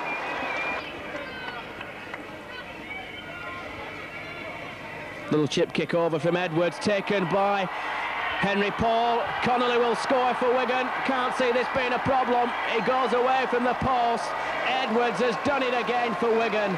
And as I said before, not only do Wigan win, they entertain. Edwards. There goes Connolly. He's got a fire. He's going to score. He has scored. Try from Gary Connolly. And Wigan are almost up to the halfway line. They're going back to the top of the table. An emphatic performance. A great victory for the Riversiders. And still they throw the ball about to via Twiglamala.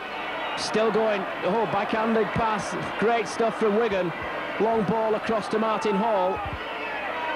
Hall just pops it up for Cassidy. Cassidy's off in a gap. The fire could be on a hat-trick. It's there, it is!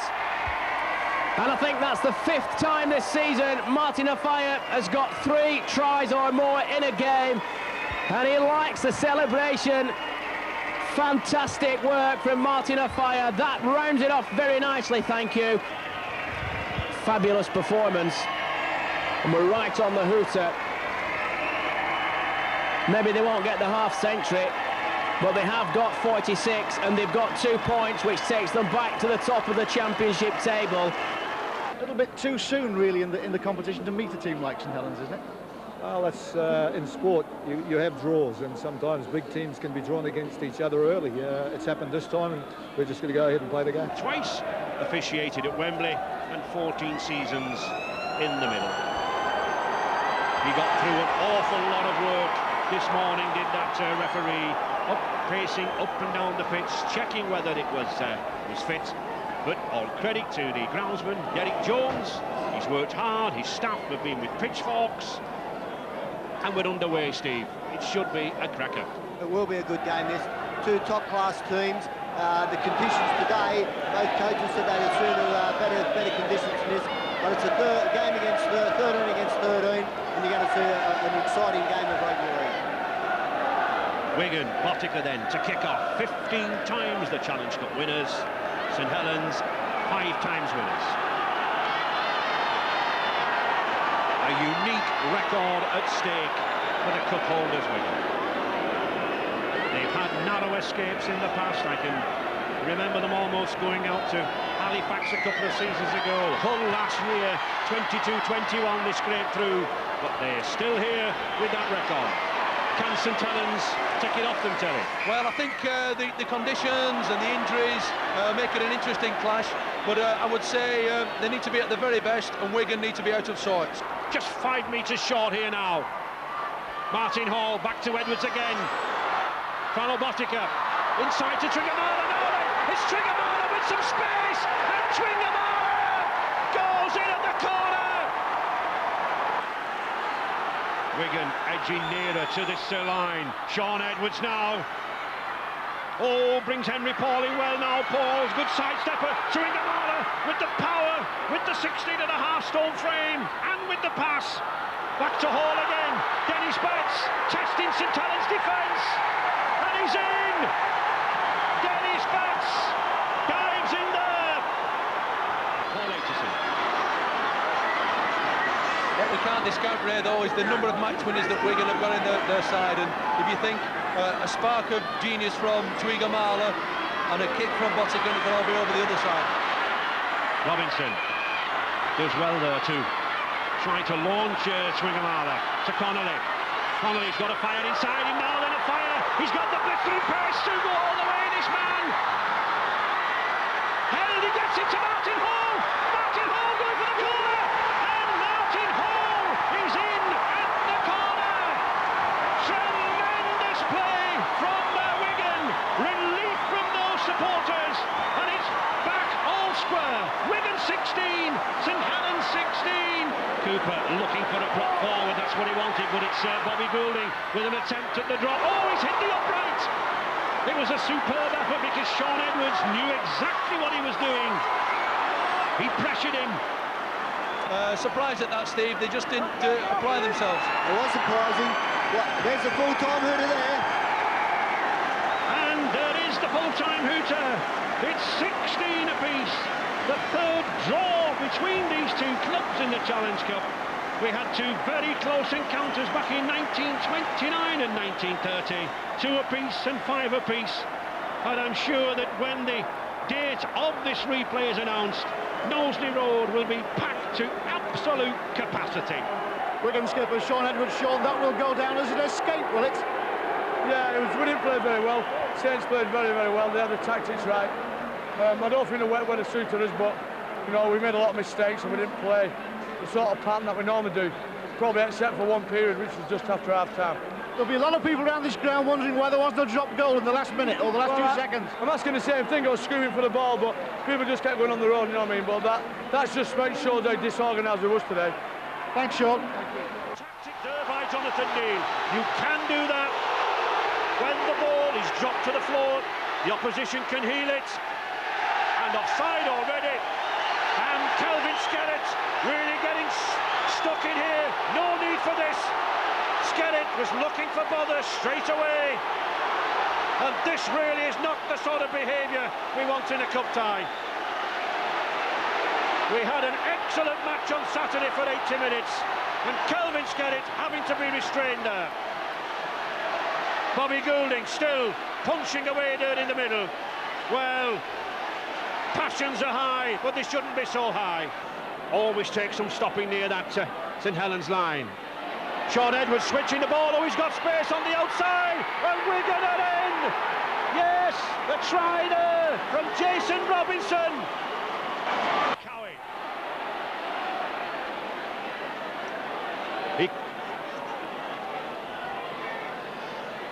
And there is Mark Elia, the St Helens sub for Scott Gibbs.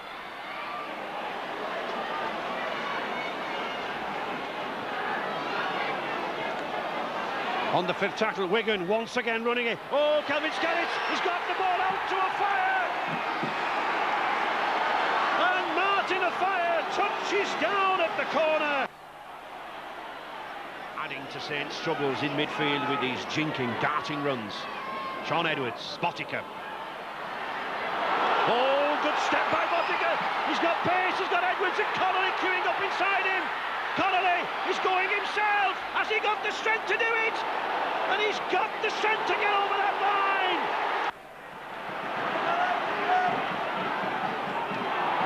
And Robinson again.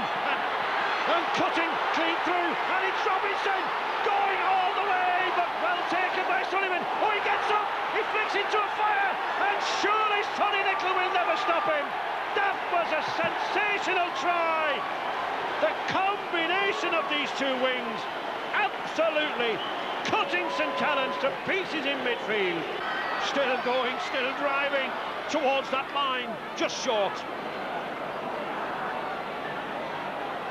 Having problems getting up to play the ball. Back to Edwards. Oh, I thought there was a little kick on there. Edwards again, nice pass, and Phil Clark is in. Oh, Sean Edwards, quick thinking there. He put Phil Clark in with ease. It was on the fifth tackle. Edwards was thinking of having a go himself. The speed of the pass, and it's a try. The pace of this game really on a high. Good long pass to Botica. Oh, he's got some space. He's got Aitchison outside him. He's got that man, Martin Ofire. And Martin Ofire, when he sees the line, he makes no mistakes. Sean Edwards inside him. He certainly took the wrong option, but it puts Twingamala on the attack. He's pounding towards that line. Back to Clark, to Connolly. The long pass out to Henry Paul. And Henry Paul is in at the corner. Sensational rugby. Absolutely magnificent try. And well pulled down there by Chris Joint. Mick Cassidy. He's had a very good game as substitute, Mick Cassidy. He has. Mick Cassidy's one of the bright young players coming up in British Rugby League. There is the hooter. Applause, I think, from all the fans, Wigan or St Helens. It's been a wonderful game. Sean Edwards continues his magnificent cup run. Picks it up and sets off on a momentum run forward. Legs propelling. Good tackling which came in though from Trinity. Robinson looking for gaps. The darting Jason Robinson plays the ball to himself. That was perfectly legitimate. Good work from Robinson. Can he get the support? The ball turns in. Afire. Oh, it's going to be 200 tries for Martin Afire. He's in. And that equals a Rugby League record. It's his 200th try in Rugby League. All credit, though, for Jason Robinson. There goes Edwards. Edwards turns the ball back inside to Martin Hall. There goes Henry Paul, spins out. And Henry Paul is going to score! Wigan are in the lead against his former club. Henry Paul has given the Riversiders the lead. Looks more confident with every game he plays. That's not perhaps too surprising. Wigan are in via Twiglamala to Cassidy, and Wigan have sealed what could turn out to be a crucial victory. Good first half performance from Trinity, but Wigan coming good in a very good second half display without a lot of their established senior players, it has to be said. Final score from Bellevue. Wigan go back to the top of the table. It's Trinity 12, Wigan 20. Welcome to all those Wigan fans back at Central Park. Jack Robinson, the Wigan chairman, is with me. It's a big day for everybody, isn't it? Well, it's a great event for Batley, and it's certainly a very interesting day for ourselves. It's good to see the new stand going up at the end, and the ground's in a little bit better condition than what we hoped for. There's some grass at this end, but I've just walked across it and it's very slippery, and I think a lot of the players are going to lose their footing quite often in the game. I think it's fair to say you feared the worst in terms of conditions here. We did, but the last 2 days, last 48 hours have been pretty good. There's not been a lot of rain, and there's a nice drying wind out here, so I think we've been lucky with the gods today. It's certainly an interesting experiment for all those people back at Central Park. Obviously disappointed not to be able to make the journey across the Pennines, but I'm sure they're going to be roaring on the big screen. Well, I certainly hope so. When we thought about the big screen, we thought about the St Helens game. Obviously 5,000 spectators locked out, and probably the majority of them being Wigan fans. And we thought about the majority of fans that would like to come over to Batley and not be able to get tickets. So we thought, well, let's go for the big screen, look after the spectators, and make it an event. And you don't know what happens. Unless you try these things, you don't really know what the future holds for you. So at least it's given us some good experience.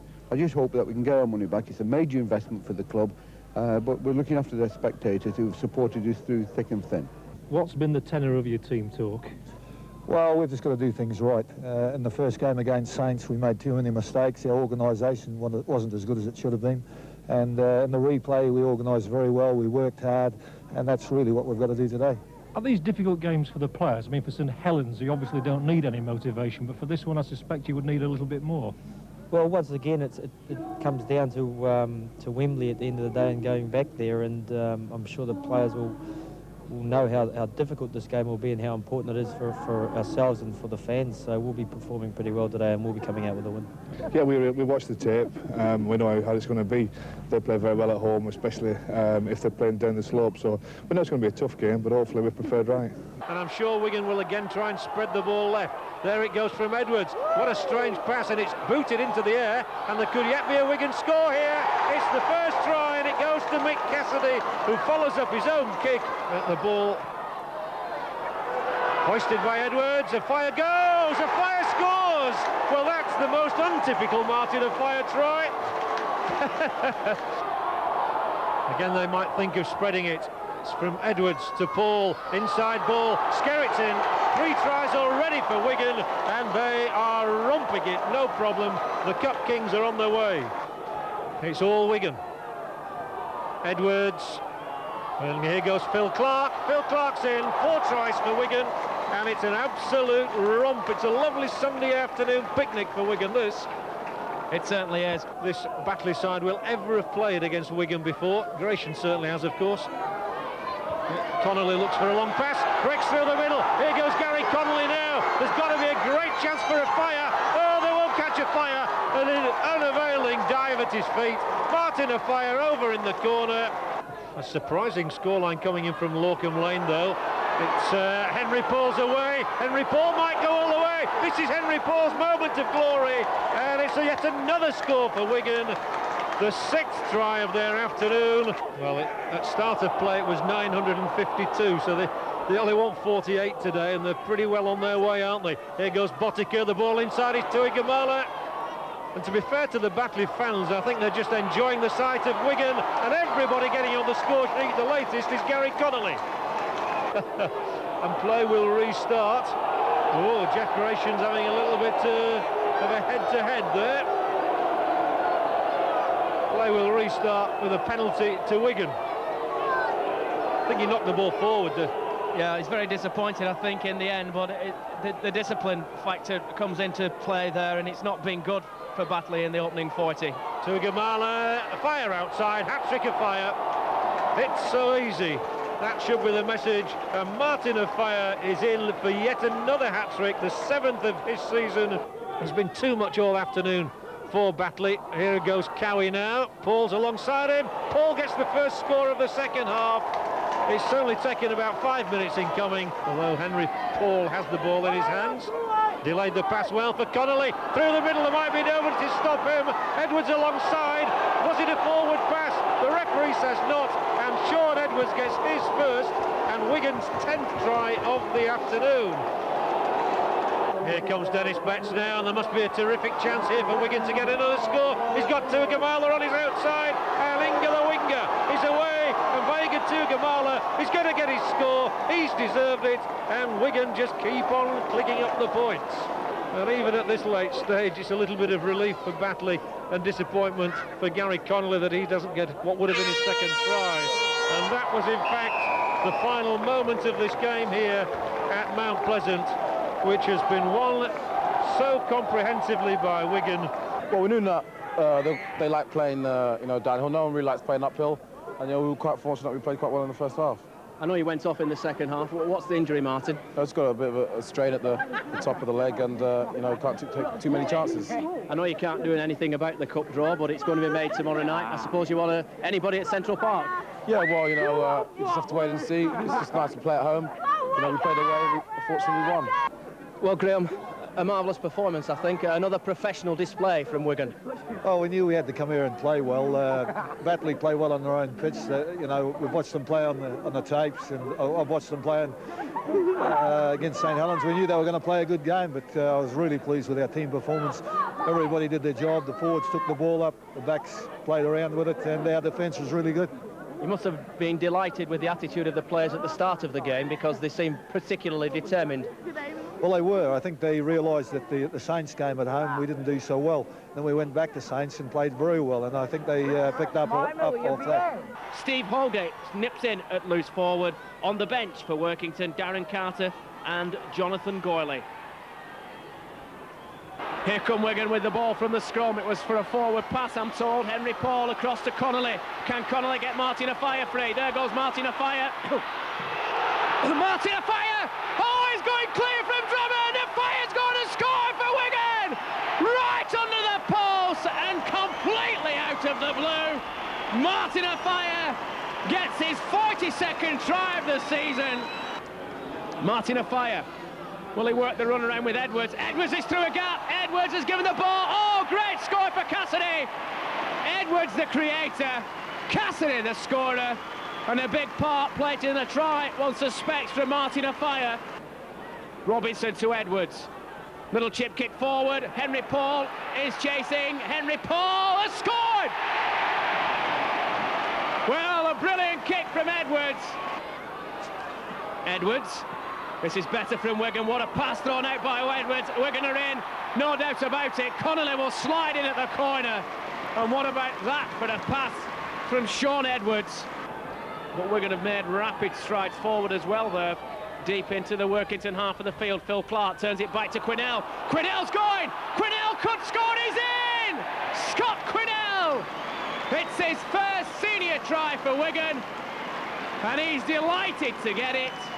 And so are the Central Park faithful, equally delighted to see him crash over. A typical prop forwards try, you have to say. The chance was set up. He will now. Quinnell just lifts it up for Edwards. Thought about the drop goal there, Martin of Fire. Still going, lovely pass. There's Robinson.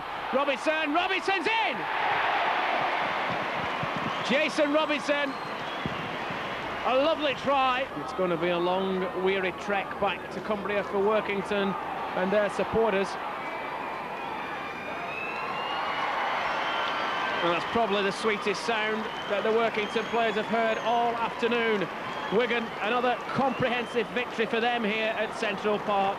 The game effectively over as a contest by the half-time stage, because Wigan were already then in the lead by 22 points to nil. Top-class performance from the Riversiders. They go back to the top of the championship table. Without question, it's a two-horse race now between Wigan and Leeds. Wigan are back in pole position. Another great victory here at Central Park by 38 points to nil.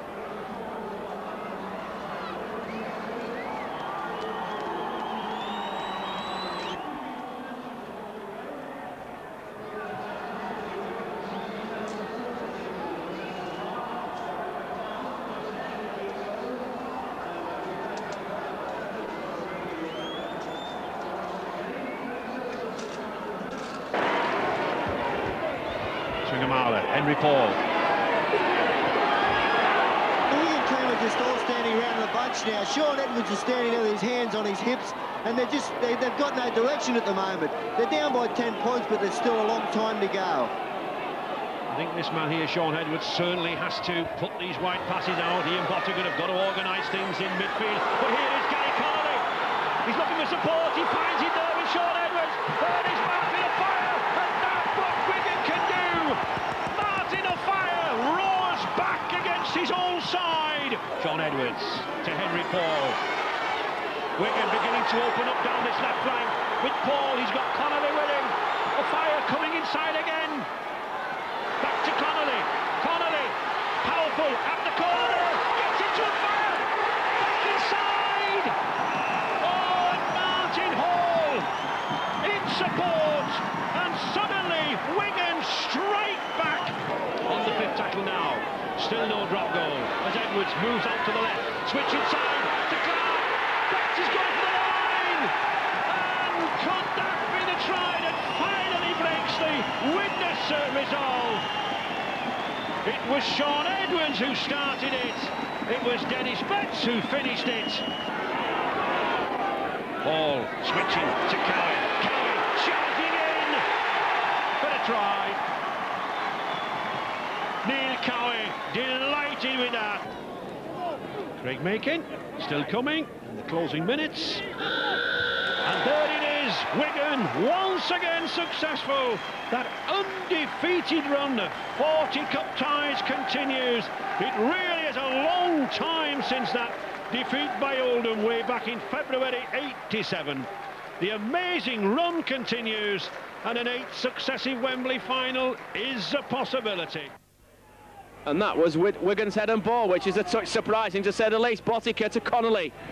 Connolly held just 10 yards short though. Pressure here now being supplied from Wigan. There goes Robinson. Chance for a fire. Surely a fire will score. Yes, he will, in the corner.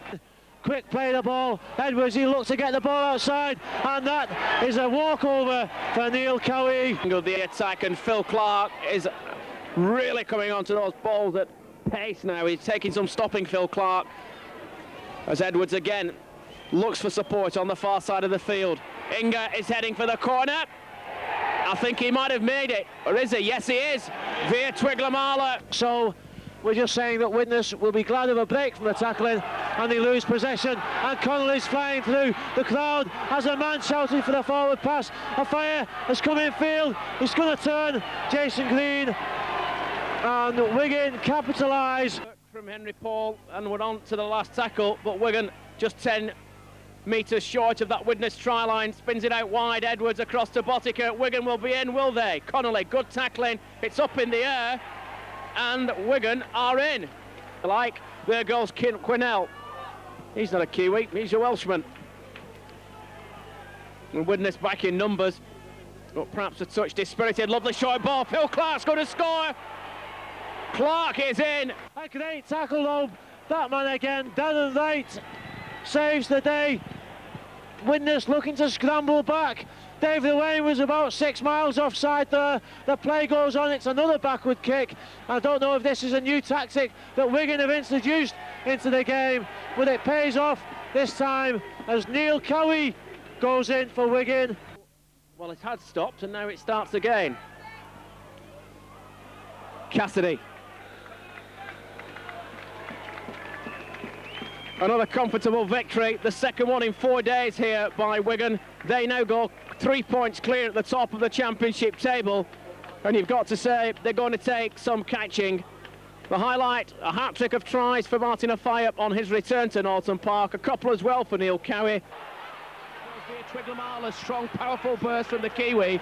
Good tackling from Salford, but they're still looking pretty dangerous.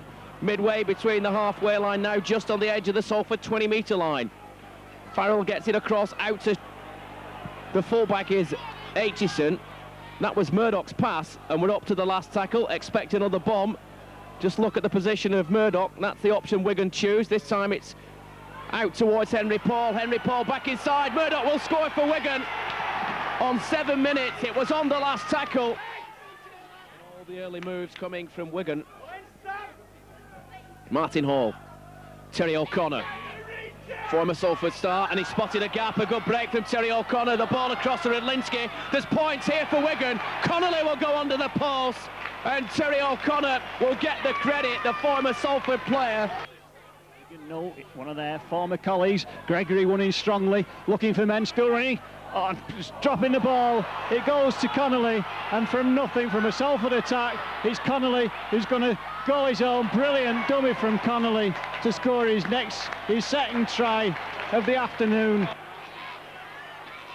Another good penetrating run from Kelvin Skerrett. Wigan just 10 yards now from that Salford try line. Murdoch to Sean Long, the substitute. Henry Paul steps inside, there's danger here, he gets the ball back out to his Kiwi colleague. Viatwig-Lamala has scored for Wigan, and that should put the game beyond doubt as far as Salford are concerned. Said the referee, and that's another 6.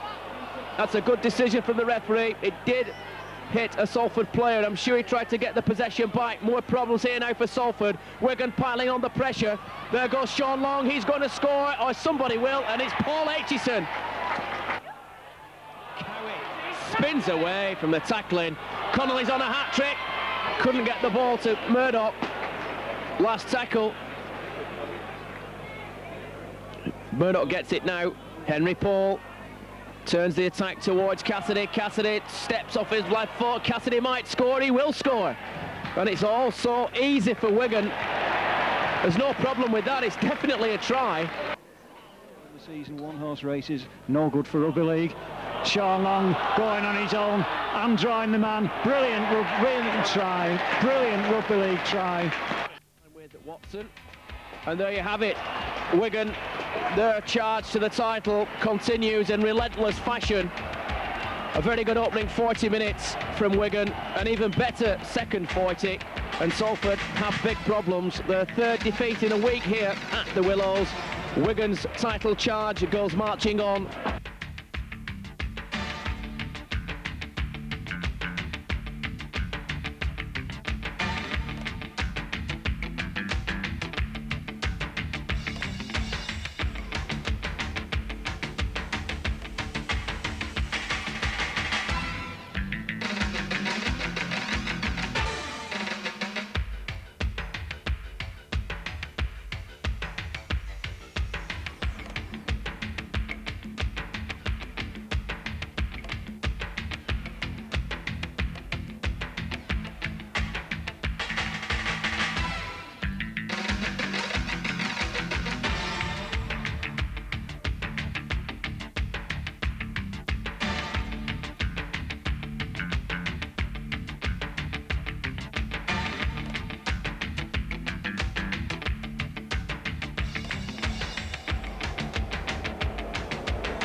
Good evening and welcome to from all Stones Bitter Clash, originally scheduled for the 8th of January. Wigan have finally decided to fit Halifax into the schedule. They've had one or two opportunities before but turned them down.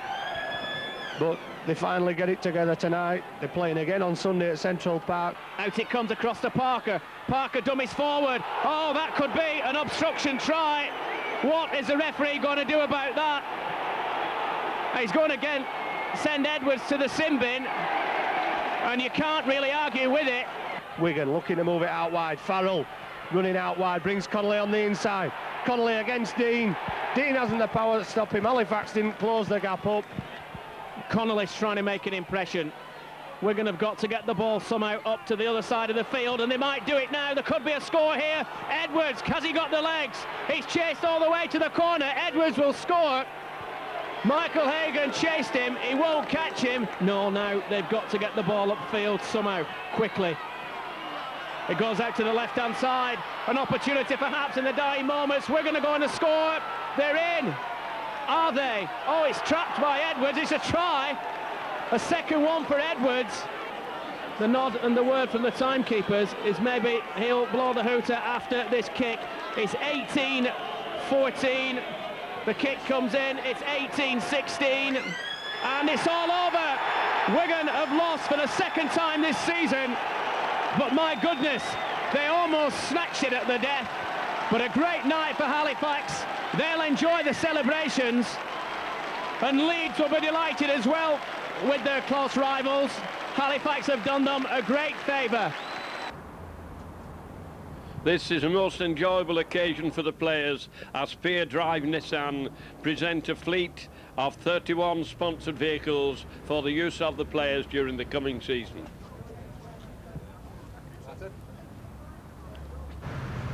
You're just doing it by coincidence? No, you've got one, Tim. Tim, you've got one, mate. What, right? You know, it's a 2 litre. FCX, like. Oh, I've got abs as well. Oh, and it's got a phone.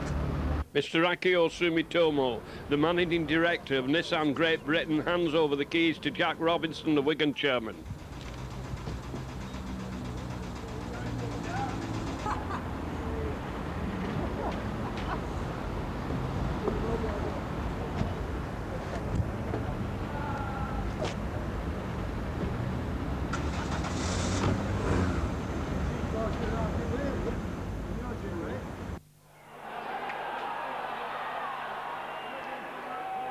To give Halifax the first touch of the ball.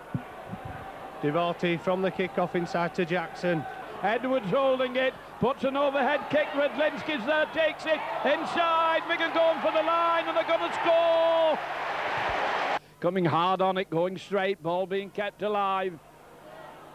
Wigan going round in decreasing circles, but knocking players off, but they're only going across the field. Nothing, then we go through. Ball ripping through, wets the ball out. Wigan going for the corner. And Wigan are in at the corner.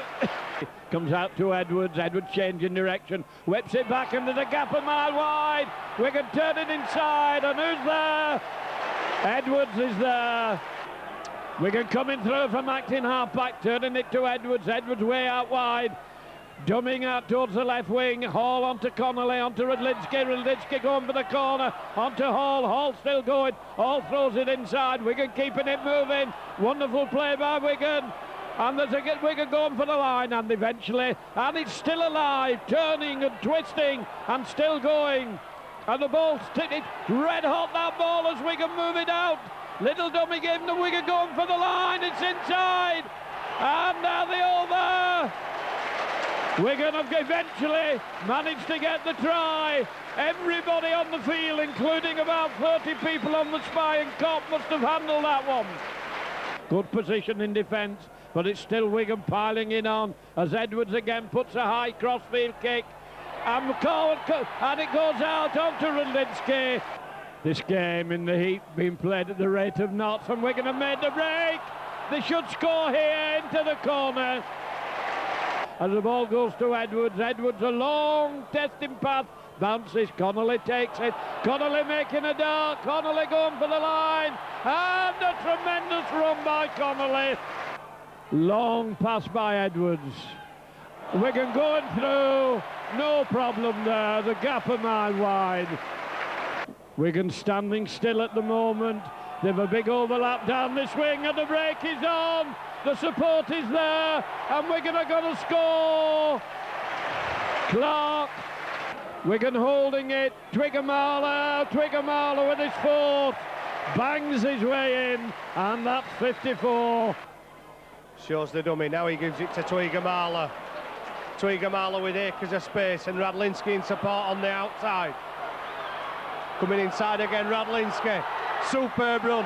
Out to Edwards. Edwards will go under the post to bring up the 60 point. If they can get up to play the ball, Wigan move it out right and the yard's offside. We can get a penalty. It would have been a try there. Twiggamala went in for a crunching tackle, came off. Second best, the hooter has gone for full time.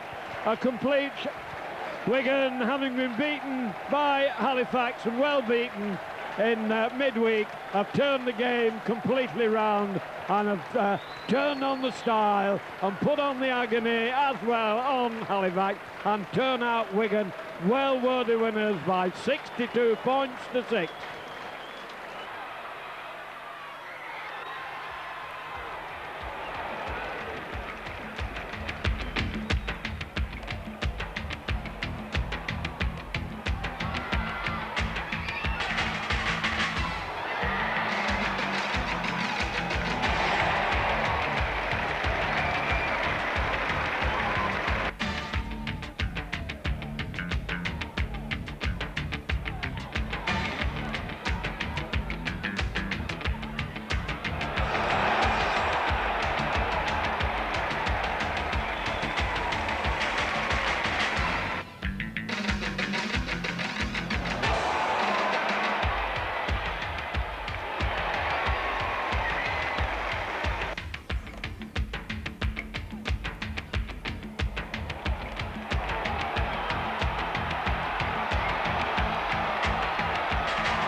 From Northern though, and now Cassidy linking up.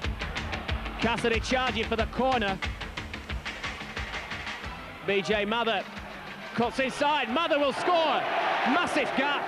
Mather is in and salutes the crowd. Edwards with the little dummy. Edwards with a yard of space. Oh, what an opportunity. Clark will score. An absolute classic try from Wigan. Twiggamala. The ball turned back inside. Henry Paul is off again. There could be more points available here for Wigan. Connolly will score. Brilliant stuff from Wigan. Ball back inside to Martin Hall. This is excellent stuff from Wigan. And the dummy thrown by Cassidy. And here we go again. Cassidy. Oh, we're in again for another. Phil Clark. Martin Hall across the line. Cassidy. Clark's on a hat-trick. Gives it to Hall. Oh, brilliant. Martin Hall accepted the pass from Clark. O'Connor drives it in. Lovely ball from O'Connor. Oh, we're in again. Hall will score. Well, he juggled, but he's got under the post. Here it comes. More to the point, it doesn't matter who they come on. Inga is in. Simply, Inga waltzed through. Wigan still piling on the pressure. A couple of tackles to spur. Cowie can see the whitewash, can't quite get there. Plays it quickly. Hall can. He's on a hat-trick. Martin Hall has got his third try of the night. Wigan looking ominously dangerous close to that line. What a ball that was. Botica has support, and Mather is in. Oh, wonderful score. It really is exhibition stuff from Wigan. The support comes from Betts, back to Martin Hall. He's got 3 already. Is he going to get another? Back inside to Aitchison. Patch will score for Wigan. Well, Martin Hall, who's got 3 tries, turned from try scorer to creator. Wigan have 10 tries, not 9, as I told you earlier. Slight miscalculation from the commentator. An acceptable mistake. They've now got 11. Dennis Betts is under the post. Well, 10 tries becomes 11. Here with Micron Video, all the tries, all the action, expert analysis.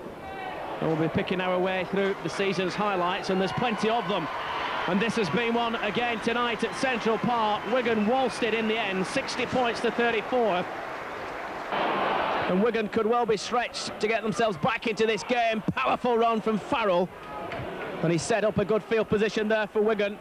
Couple of tackles still to come. Here comes Edwards. The big men come up. Betts, short ball. Oh, great ball from Edwards. Super score from Dennis Betts. Paul across to Edwards. Long ball picked out. Oh, chance here for Wigan. Wigan will score. Via Triglamala. You won't stop him. He's in the corner. Here come Wigan now. Henry Paul's made a break. Steaming down the right centre channel. Henry Paul, are you going to make it? He's still going. Oh, what a try from Henry Paul. Absolute class from the Kiwi. He split the St Helens cover. Edwards again. Edwards going alone. What a pass. A fire. He's in the corner. What a pass from Sean Edwards. Yes, and another mistake in the corner by Radlinski. Gives Saints back possession. That's if they can capitalise on it. Well, Martin! Henry Paul is going to score for Wigan from the restart. What a remarkable try! And that will bring the house down. And the championship surely now stays at Central Park. He's 3 metres short. Martin Hall. Hall is in, is he? Martin Hall has wrapped up the championship. And if anyone deserved it, it's Martin Hall to score a significant try for Wigan. the parochial Wigan faithful whistling for the final whistle, and there it is, Jack, and a great win for Wigan. Well, Wigan are going to be given their 6th championship on the trot at Central Park. They've done it in style, beating St Helens by 34 points to 18. Oh, the script couldn't have been written any better. Sean Edwards goes up now to receive the trophy, and there it is. Wigan are the champions of the Rugby Football League once more.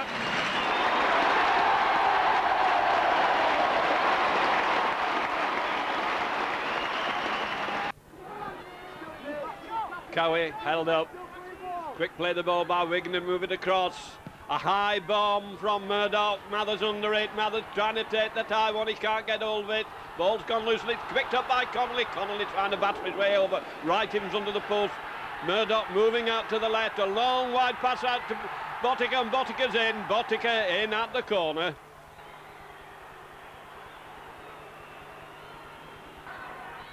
Wigan.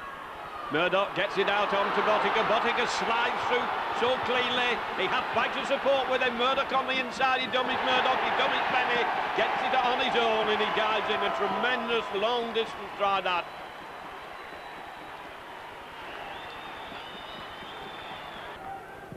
Murdoch puts a big boot in, it's got snow on it, that as Quinnell gets under it. Quinnell takes it beautiful and they can't drag him down. He's still finding his way, gets the ball out to Farrell. Farrell has support onto Radlinski. Radlinski sidesteps beautifully inside, evades the defenders and puts it down in the in-goal area.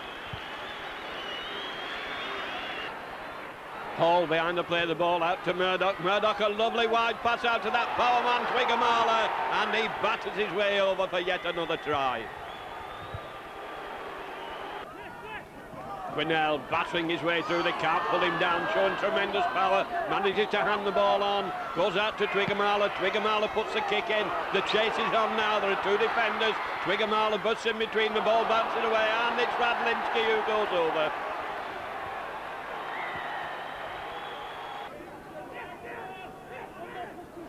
Back to Hall. Hall moving it out. It goes on to Connolly. Connolly dancing and jinking and turning and twisting, finishing with great determination. Fine individual try there by Gary Connolly. The final score then, Warrington 0, Wigan 34. Andy Farrell, and if it comes out, there could be a try. Well, it didn't come out, did it? Andy Farrell was doing his best. He didn't deliver it. Martin Offiah could still go in, maybe. And Quinnell is in. Scott Quinnell goes in fairly comfortably for Wigan. Out to Via Twiglamala, the ball comes inside to BJ Mather. Mather could score. Mather will score. He's in. And there goes Sean Long on a twisting, jinking, turning run as he spotted a gap. Great run. And he's just a yard shorter, is he? He's in. He's scored. And watch the ball to be spun away to that right-hand side where there isn't a lot of cover. Murdoch times his pass brilliantly to Farrell. If it goes out, and it didn't need to, Farrell's in. Great score from Wigan. There's Mather, takes it and has to take the two-man challenge as well.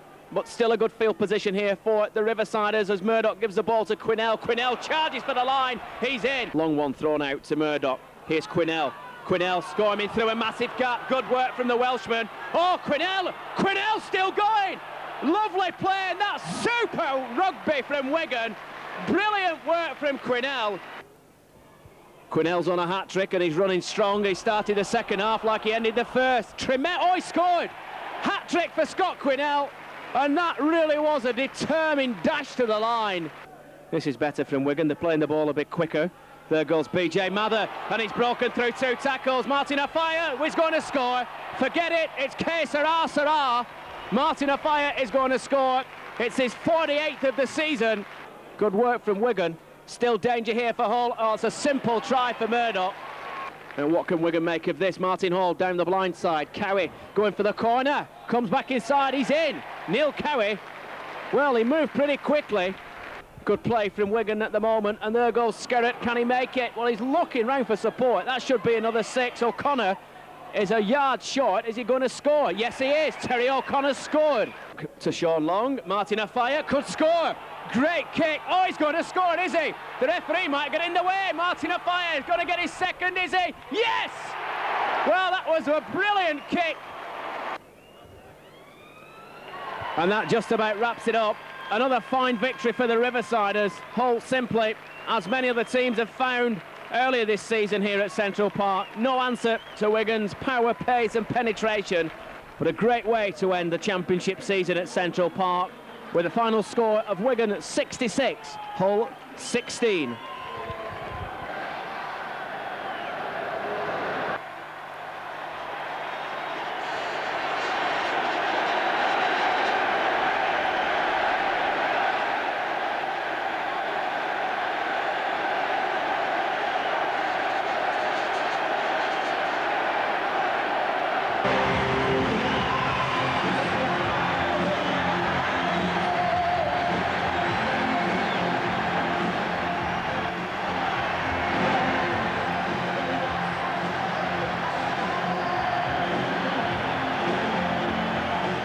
Whether it's your first or 10th visit to Wembley, the fans are nervous, the players are nervous.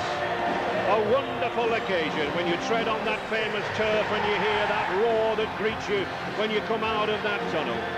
For many players, this long walk can be unnerving. For others, it can be settling.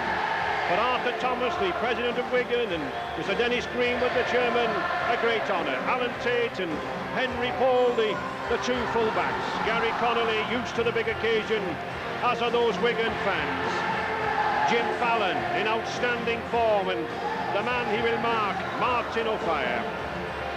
The Leeds fans and Wigan fans waited since the two semi-final wins over Oldham and Featherstone for the day.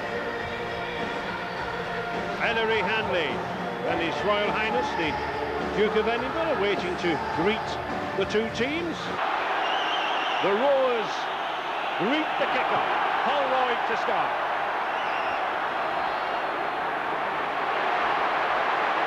Wigan with the first touch of the ball.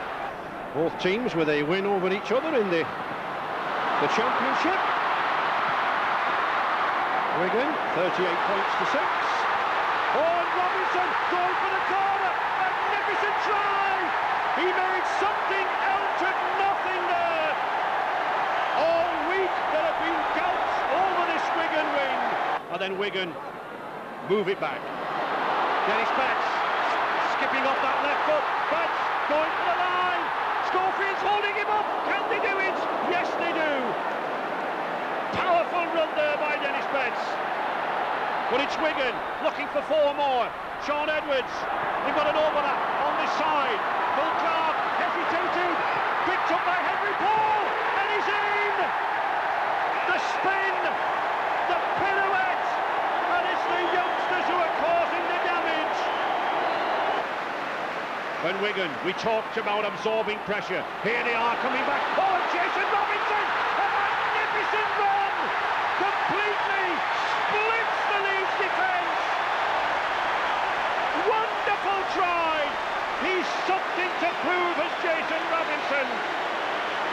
He's been the subject of the battle between the Australian Rugby League and the Super League.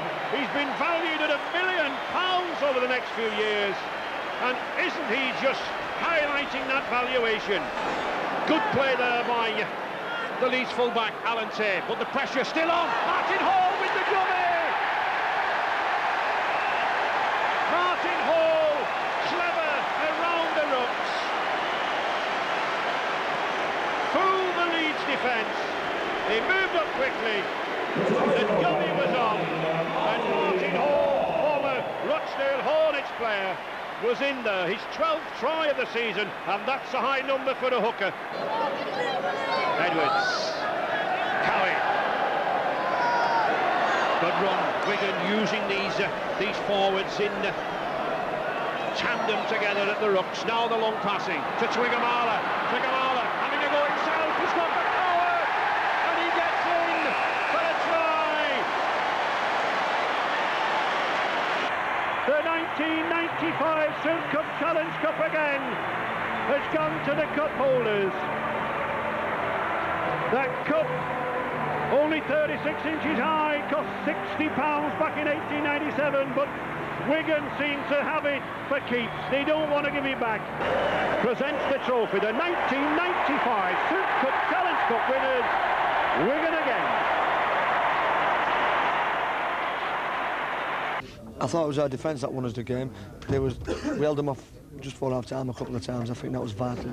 Yeah, it was a great atmosphere. We played reasonably well on the day, and we've come away with a victory. So yeah, it was great. And of course, you sneaked in for another try. I know, another half a yard or whatever it was. Just opened up for me and just popped over.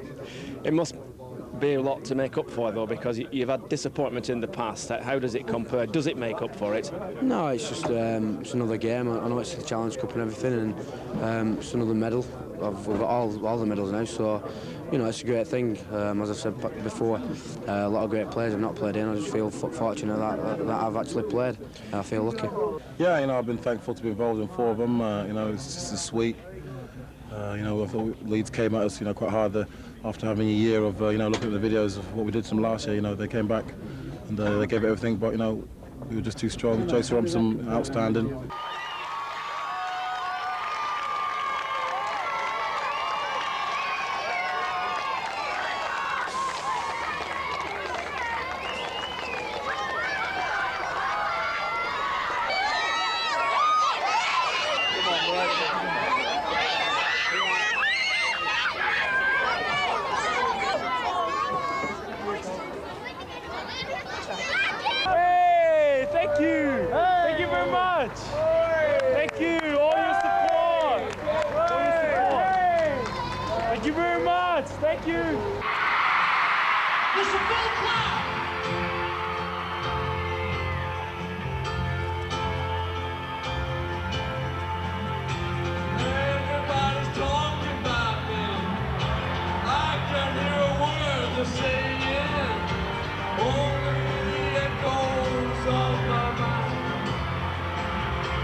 Edwards again, back to Jason Robinson. Robinson tackled, sixth tackle signalled by the referee, Dave Campbell. Out it comes to Edwards again, another kick forward. Botica is there, chance for Wigan. Oh, it should be 50 up for the Fire, and it is. Brilliant play from Edwards. The follow-up was good from Botica. And here come Wigan, and they're in at the corner. Well, it was all made to look very easy. The crowd thought the referee had signalled try. He didn't. A Fire scored though now. It's his second, and some Gaza-style soccer skill there from Martin of Fire.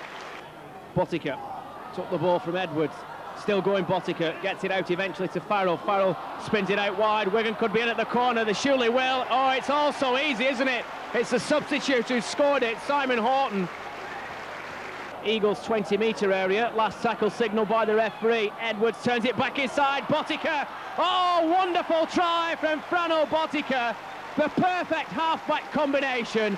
Sean Edwards with the pass. Botica with a steaming run from deep. And there was just no stopping the Kiwi once he got into his stride. And that means now that Botica has a 12 points individual haul in this game. Dennis Betts across to Edwards. Will he go with a little grubber? He will. Rydlinski will score! Brilliant try, Rydlinski. And there he is again. He looks away, Sean Edwards, as though he hasn't done anything spectacular. That was magnificently judged once more from Sean Edwards. Rydlinski this time the recipient of the Edwards brilliance. He'll get it now. Cross to Edwards. Edwards has a lot of field. Again, the cross kick comes in. Could be a three for a Fire. Oh, brilliant try! Caught it like Peter Shilton and scored in the corner. It's yet another Martin of Fire hat-trick. And yet again, Sean Edwards judged the kick to perfection. They celebrate in style. And why not? Because that was superb from Wigan. Again, another kick forward. Rydlinski catches it. Oh, he's going to score! And he's done it again! It's unbelievable! Edwards kick, Rydlinski catch.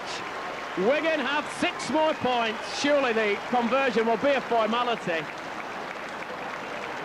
And it makes you wonder just what he's going to do next. He should be handicapped, shouldn't he? Shouldn't be allowed to play for half the game. It's unfair on the opposition.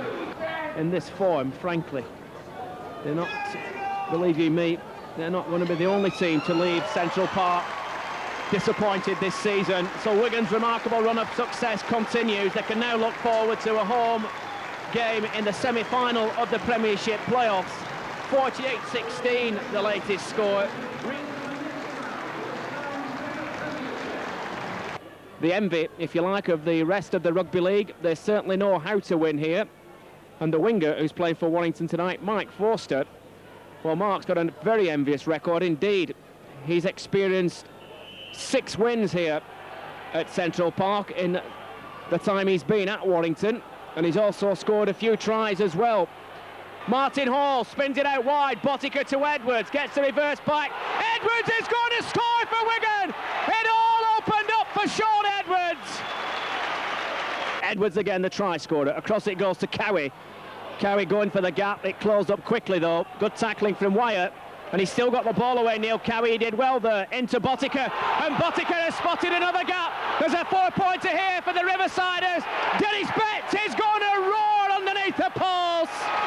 Great play. And the referee said play on. Botica again to Edwards. Long one from Edwards. Good ball as well. Henry Paul. Wigan will be in surely. Robinson is a yard out. He's Nisant. He's in. Oh, wonderful footwork from Jason Robinson. But it was that man again, Sean Edwards. Martin Hall spins it out wide. Skerrett goes forward. Can he get the ball out? Yes, he can. And there's Betts. Good stuff from Wigan. Simon Horton into his stride. Here come the champions. Edwards kicks it forward. Rydlinski will score.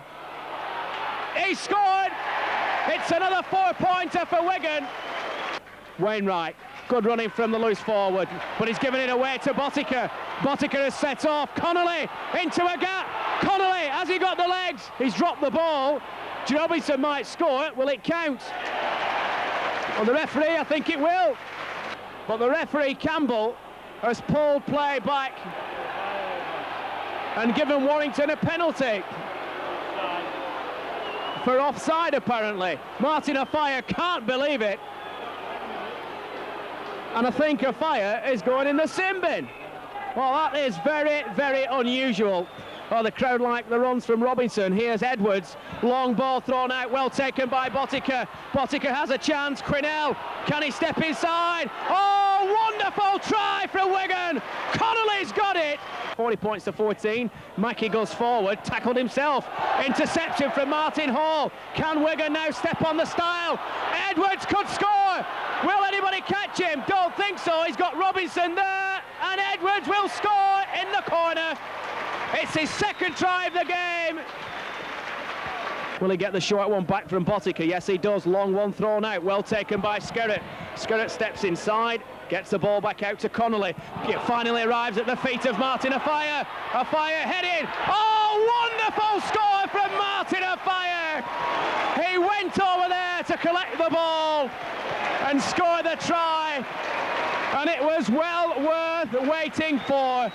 53 for the season now for the Great Britain and Wigan winger. And a fitting end to the grand finale of Rugby League here at Central Park this season. That takes him one above, incidentally, Greg Austin. Conversion comes in. It's 50 up for Wigan. What a way to end the season. And Wigan get a standing ovation. It's all over. They'll be cheered off. A fitting end to the last game of the season here at Central Park. Wigan comfortable winners over Warrington by 50 points to 20. And so Phil Clark says goodbye to the English game, as does Dennis Betts. This is a tremendously emotional farewell for these two extremely fine players. And Wigan held 10 metres out, almost in front of the boat. He plays the ball to himself, tries to crash over. Wigan keeping this ball alive. They have a big overlap as they move it across the field, and it goes out, and Wigan can't hang on. Wigan are going to score. Wigan are in for the first try. The field on the 20-metre line. Wigan running it out. Dummy being taken, and Wigan going for the line, and they're going to score. Wigan are going to be over. Second try for Radlinski, goes over again. On the field, you've got a Romans back to support on the right, and he goes out to the right, and Wigan are going for the line, and Wigan are in the game. Well, right from their own line.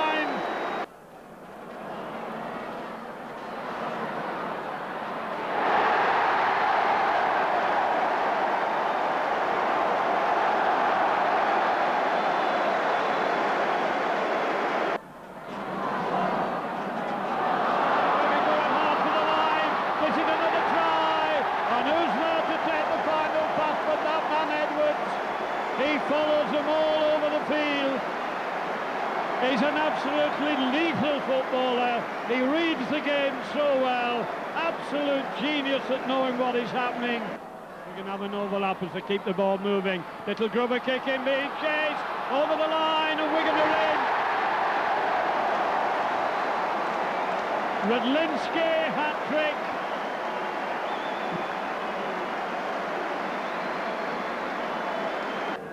Wigan spreading it out towards the right wing. Young Radlinski's had a great day. Ball turned inside. Wigan going for the line. Can they complete it as this freak over? And Dennis Betts in his last game, forcing his way over. That's an awkward ball as Robinson comes up onto Tate, and Tate's made a mess of it. And Wigan right on the try line, Tate. And this should be an easy try here for Wigan. Edwards again, prompting and probing all the time. And Wigan are through again. Connolly coming onto that pass of Edwards. And the Leeds heads are well down. Run around with Edwards. Edwards switches it back inside. Wigan keeping it moving. Turning it again onto Martin Afire. Afire going cross-field, right in the line of Wigan's attack though. Afire still going, straightening up. Wigan still coming to the line, still driving forward, and Wigan are going to go over again underneath the post. And Hall has put it down a lot of times over the line this season.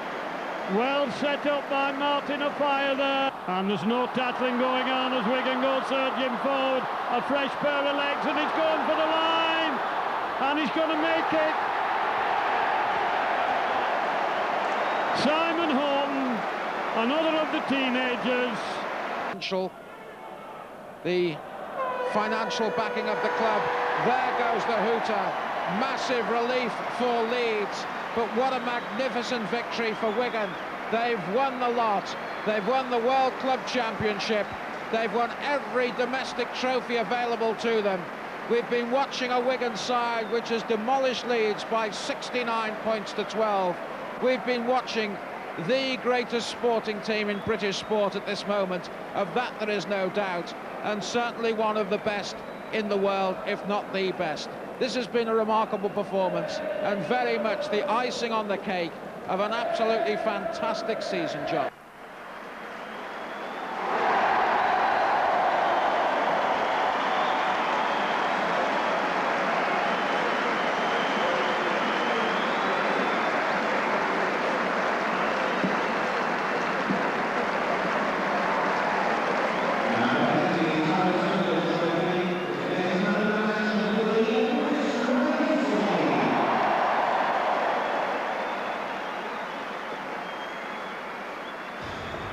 That end was packed with Wigan fans, slightly emotional really. I'm not an emotional type of person, but that was really, it was the last big occasion type thing for Wigan. Do you have any regrets? No, I don't have any regrets, no. I need a new challenge and adventure.